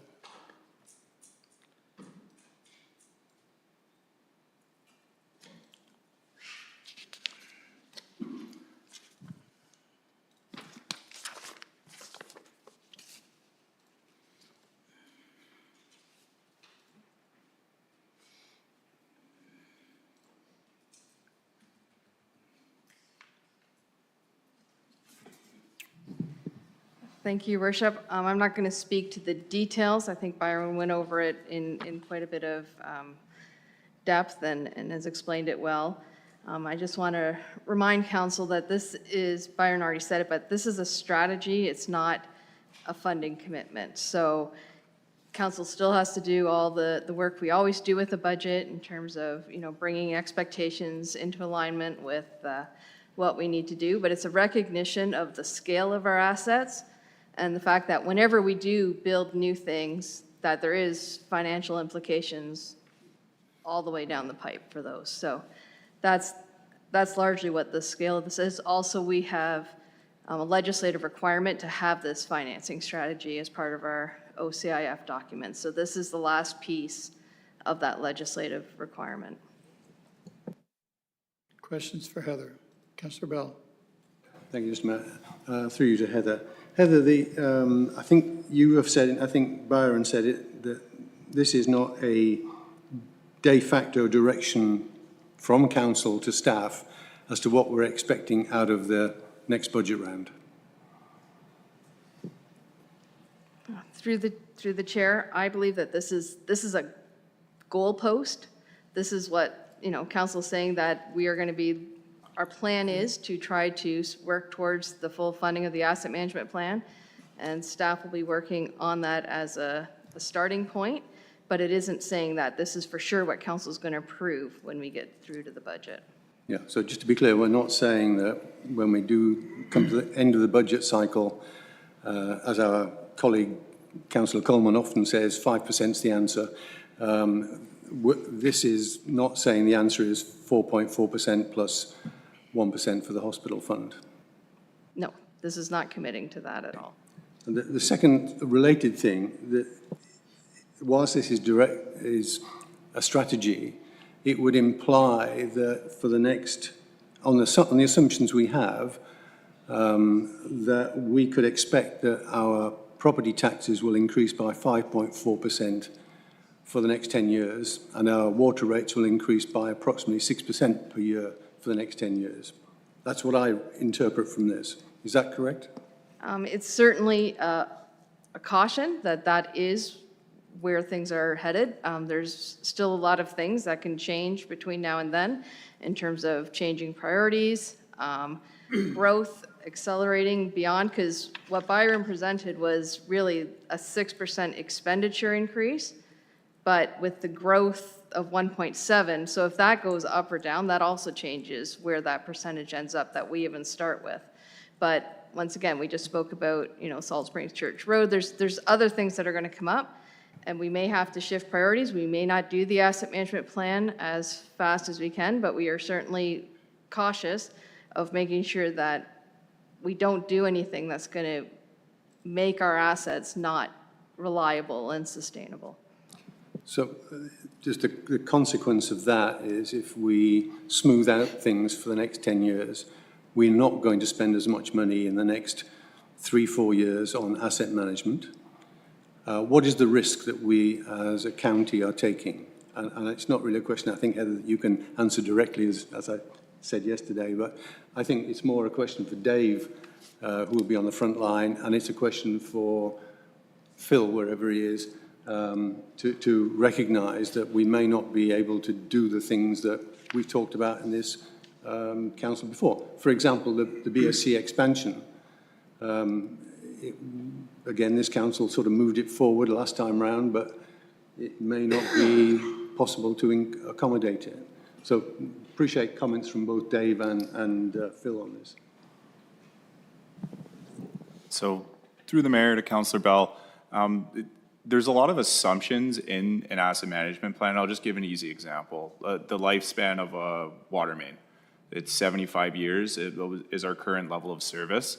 And the way that these numbers get calculated, and we call it the backlog, the asset, the amount of investment that the county would have to make to replace a water main when it comes due in 75 years.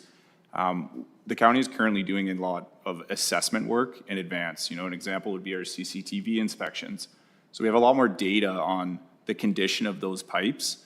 So I guess to answer your question, the risk would be there may be water mains, using the same example, that are due for replacement, and perhaps that there are errors with that infrastructure, but it's more likely that there will be no errors. Our level of service is set at 75 years, but you know, a modern PVC water main, or even a cast iron or ductile iron water main, they can be extended to 100 years with, you know, minor service interruptions. We just need to, the industry best practice is 75 years. And we also pay more attention and track our higher risk infrastructure. So, you know, infrastructure that services schools or long-term care homes, hospitals, they're often prioritized over, say, infrastructure that services a small residential development or area because of the importance to the community.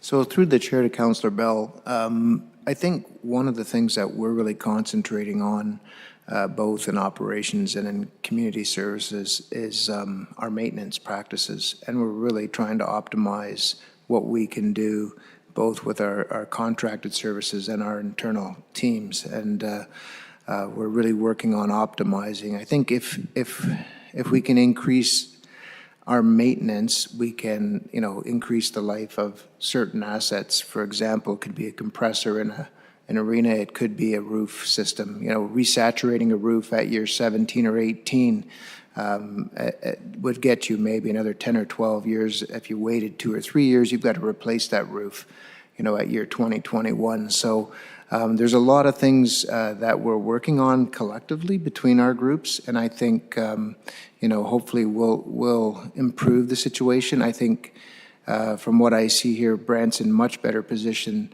than many other municipalities. And on the issue of our new projects, we recognize, you know, the constraints we're under, and that's why staff are working aggressively on any of, you know, the grant applications, and we've been fairly successful. We weren't successful recently on the BSC expansion, so we're going to continue to apply. They let us know that there's potentially another round coming up. We'll be that much closer and more shovel ready at that point. So, you know, staff recognizes it, but at the same time, we still, you know, we're still moving forward as aggressively as we can in the hopes that we'll be able to achieve the funding through granting. Thank you. Just if I may, final comment. A couple of years ago, when we set the ground rules for the budget for that particular year, we said we would spend the capital that we spent last year plus an inflation amount. Then as we got this asset management plan in front of us, we said, actually, we'd spend the money that the asset management plan required us to spend. And what I hear from Byron is, you know, we're actually $8 million short of that. So I think we are running a risk, and as Dave says, you know, we can mitigate that risk through various measures. But I think as we approach budget time this year, I think it's important that we hear from Dave and from Phil, and possibly from Cindy as well. You know, what risks are we incurring if we don't spend the money that the asset management plan says we should be spending in this particular year? and we should take, move forward consciously, understanding the risks that we take. But I think, Heather, I'm supportive of the broad principles, but we need to just keep a good, close eye on this. Any other questions? Councillor Pierce. Thanks, Mr. Mayor. Just a comment, if I could. And, just to, revisit what we saw tonight. What we saw tonight is a gap. This is just to fill the gap to get ourselves to a spot where we should be. This isn't including already what we should be putting towards it every year, because we're that far behind. So I think it's important to understand that, the fact that, as we go forward, if we're not putting in what this presentation tonight told us to, that gap's going to continue to expand. And then we could get ourselves, and, kudos to staff for the maintenance and stuff they're doing. Absolutely. They're trying to, get, to Phil's comment there, at the 17-year mark, you redo the roof, it buys you another 10 years rather than replacing it in a couple. That's not that that's what we expect from staff, but that's what we expect, and that's awesome for them to look at extending our assets, right? But the key is, what we talked about tonight, this percentages and that's just to get us to a spot where we should be. So that's an important factor to remember here. This isn't the the end all be all. This is just to build us up to where we should be if something were to happen. So we really got to think about how much farther we can extend that gap to a point, like Byron said, the only option may be for us to borrow money, which puts us even further down into the hole again. So again, I just want to make it clear that this isn't to put us so we can replace everything. This is just to fill a gap, to get us where we need to be. Yeah. Any other comments? So after that, we are just receiving this as information. There's no structure to it. We're not bound to it. It's just the latest report given to us. So, any other questions before we call the vote? Just to receive it as information, as a strategy. Councillor Bell. Saying that we actually adopt the financing strategy that is put forward, and I think we do so not really fully understanding the risks that we're taking by accommodating this strategy. So I would prefer to see one more iteration which comes back and says, this is the risk you're taking. This is how you might compare with other communities who are in a different place, a better place or a worse place. So I'm hesitant to support it in its current condition. It's heading in absolutely the right direction because we're thinking about what we need, and we haven't thought really about what we need until this current time. Right. So the way it's written, though, Councillor Bell, is we either accept it as a financial strategy or we don't. And if we don't, then we start again or do something else. Or the only thing that's in front of us is this. Allison? Thank you. Through your worship to Councillor Bell.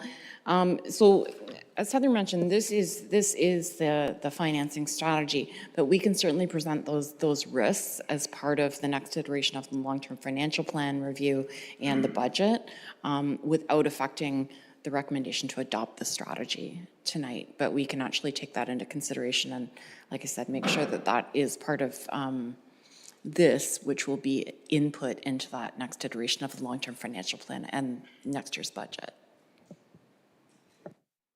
Yeah. Everybody's more comfortable with that? Okay. All those in favor? Opposed and carried. 10.4, Heather Mifflin, it's about the 2024 surplus. It's in front of us. The figures are there. I need a mover to get down the floor. Councillor Howes, Councillor McAlpine. Questions to the surplus? It's going to become a contingency fund. All those in favor? Opposed? Carried. Communications, there aren't any. Resolutions, there aren't any. Other business, Councillor Kyle, you had a couple of things. Yeah, thanks, Mr. Mayor. So the first one, I know that we've just recently put in the The new three-way stop at Brant Oxford Road and Keg Lane, I've been through many times, seems to be working pretty well. But that said, I have been getting a number of phone calls and messages from people who are concerned with folks not knowing that the signs are there and still continuing through without stopping. So I'm just wondering if staff is also hearing some of this same commentary. And with that, if there is anything else we could do to give people more heads up. I don't know whether it's worth maybe having our friends at the OPP sit there for a bit of a focused patrol and see if they can get people slowing down or just noticing the stop signs there. And then my other question is maybe more for the communications staff. I know we've been doing a really good job of putting out the communications that are alerting people to that new stop sign. But I'm just wondering if we know if the other neighboring municipalities have also done the same, recognizing that that is a regional road. So there's folks traveling through there from all kinds of municipalities, but perhaps if there was also communications coming from Blandford Blenheim, North Dumfries, some of those ones that are closest by, if we know whether they have also been sharing the alerts about that new stop sign. So a couple questions in there, but just kind of wondering more or less how it's going from the staff perspective, knowing that I've been getting some concerned phone calls and emails and texts. Thanks, Councillor Kyle. Through your worship to Councillor Kyle, I've got some information and Dave and Mark might want to jump in if I miss anything. So there are the flashing lights, new stop signs before they come there. My understanding is that is largely the maximum you can do for new stop signs. Again, might want to correct me if I'm wrong if there's anything additional. But I think until we get to the point of whether we're going to put a signalized intersection in there, that is about the maximum that we can do for input. Anecdotally, I did happen to go through that intersection today, and there was an OPP officer on Keg Lane, so it looks like they are monitoring it. I know that there was an accident, not right at the intersection, but on Brant Oxford Road on the weekend. So I'm sure that will be something that they'll be looking at.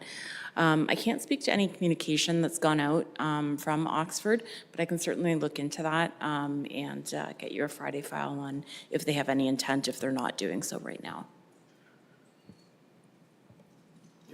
Awesome. Okay.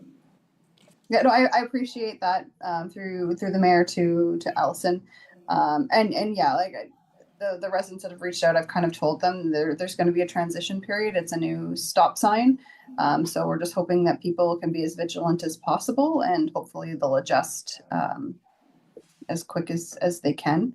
So I appreciate that answer, Allison. I think Dave has something to add there.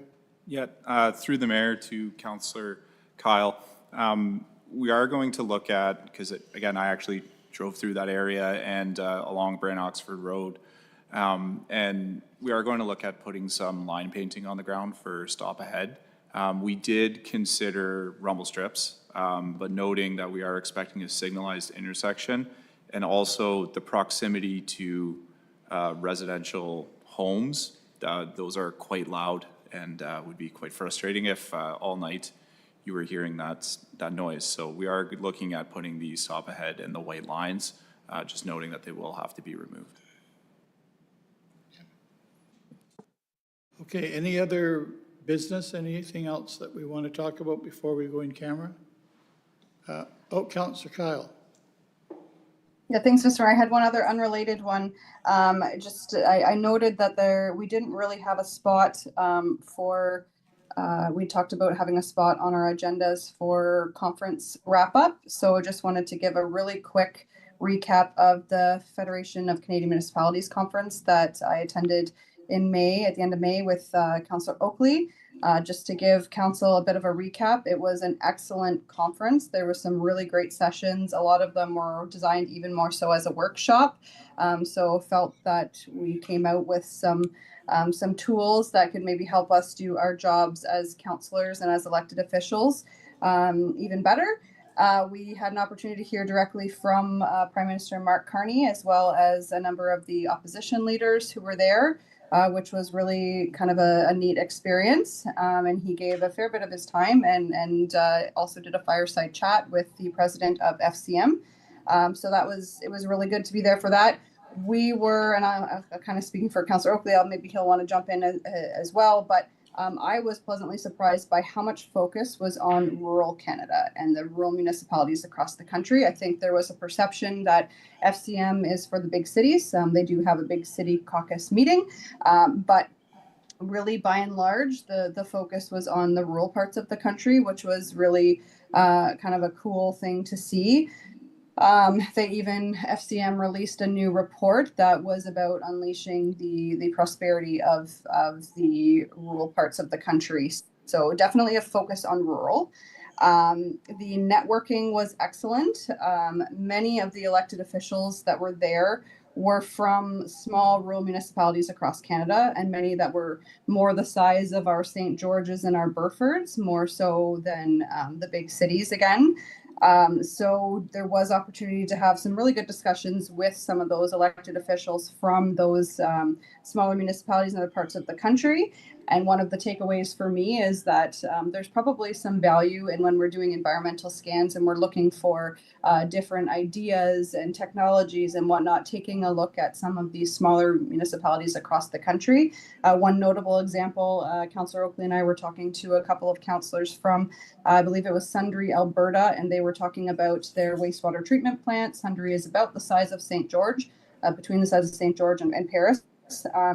And they were looking at a $50 million wastewater treatment facility, which, as we know, with the wastewater treatment facility in St. George, that's right in line with what we're looking at.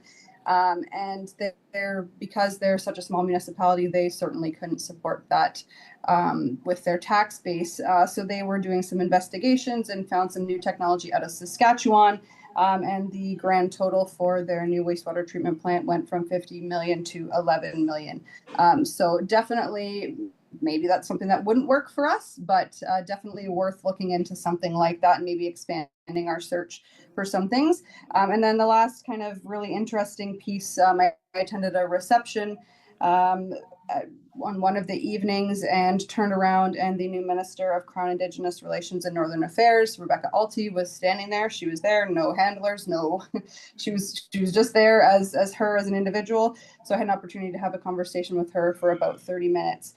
So definitely some cool access to different folks, lots of rural themed sessions and people who were there. So it was definitely a valuable use of time to go to that conference. So when folks around the council table are looking at options for which conferences they might like to attend, it's obviously one that moves around the country, so it takes a bit more of your budget to go if it's not in Ontario, but definitely worth considering because it was very valuable. And like I said, I won't speak for Councillor Oakley, but that was sort of my top level takeaways from the conference. Thanks, Councillor Kyle. Councillor Oakley, do you have anything to add? Yeah, through you, Mr. Mayor. I think Councillor Kyle summed it up fairly well. I wasn't totally expecting to speak about it for here tonight, but I would also sort of piggyback there along what Councillor Kyle said and recommend that conference to any of my colleagues here. I have found over the couple of years we've, with the conferences we attend, Good Roads, Roma, AMO, they're all good conferences, very valuable conferences, but I think because there's a lot of the same people running those conferences, a lot of the workshops, after you've gone enough, it's kind of, they have similar themes, similar speakers. I thought this one was very valuable from the standpoint of a lot of the workshops were very different, had a lot more, had folks from all across the country as by the nature of it. So I thought there was unique perspectives that we've not been able to find at some of these conferences that we typically attend. So I would highly recommend it next year to anyone looking to attend something a little bit different. I think it's highly valuable. So. Thank you. Okay. Any questions for Councillor Kyle or Councillor Oakley? Seeing none. Thank you for the report, Councillor Kyle. And maybe you can put it in some sort of form so that we can put it in the Friday file, just so that we have it on record instead of just putting it under new business. I don't want it to get lost in the shuffle. So thank you. Takes us out to number 14 now, which is taking us in camera, and Councillor Garneau is going to take us there. Thank you, Mr. Mayor. It is moved by myself, seconded by Councillor McAlpine. The County of Brant Council convened in camera to discuss Section 239, Sub 2E litigation or potential litigation, and Section 239, Subsection 2F, advice that is subject to solicitor-client privilege. That's Report 265-25, Haley's Elevator Incorporated, 29 13th Concession Road, OLT appeal, with the solicitor's names attached.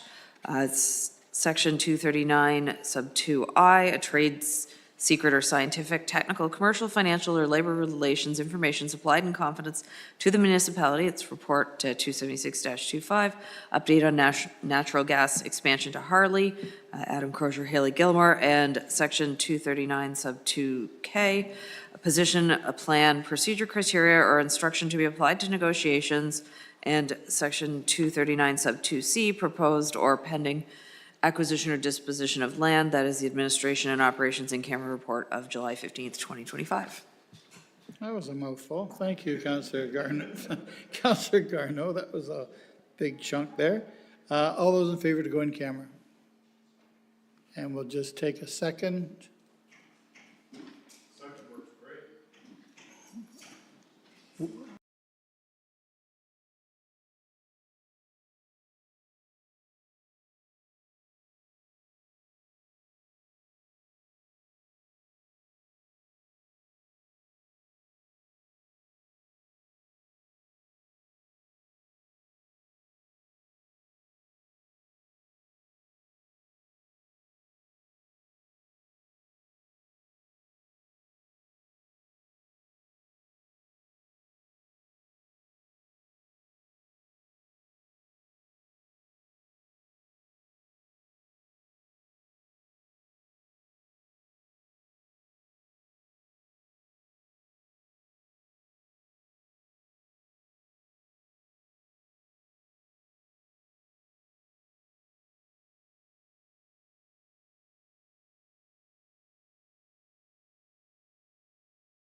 Are we back, Gary?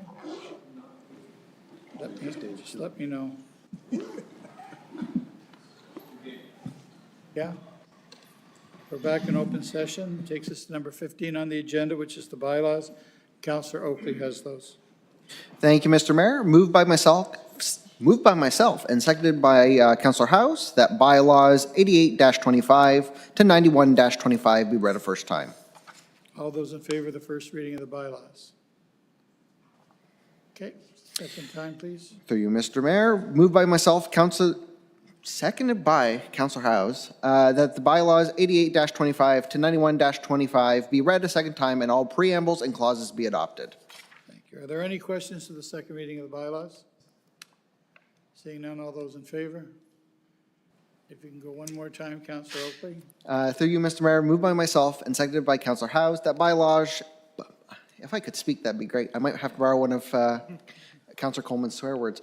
That bylaws 88-25 to 91-25 be read a third time, passed, signed, and executed. Thank you. I hexed you, Councillor Oakley. All those in favor of the third reading of the bylaws? Thank you. Takes us to number 16 on the agenda, which is the next meeting in the adjournment. It says here we're going to see you in September 2nd. So everyone have a good, oh no, I'll see everyone before then. It's only Tuesday.